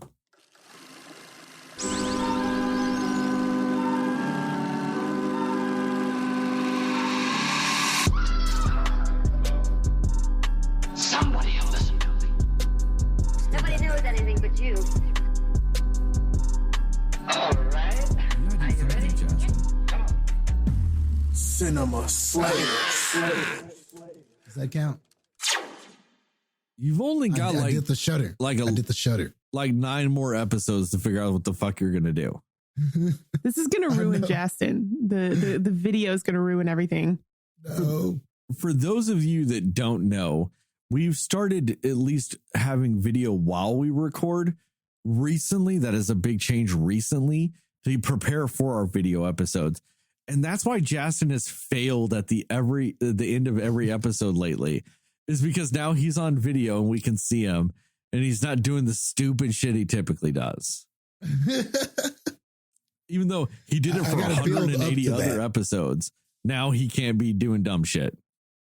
Just because we can see him. I'm just building up. I'm just building, man. I'm just building. Let me build. Why can't I build? You ain't building shit. Quit acting like you're Bob the Builder over there. You're Wreck-It Ralph, if anything. All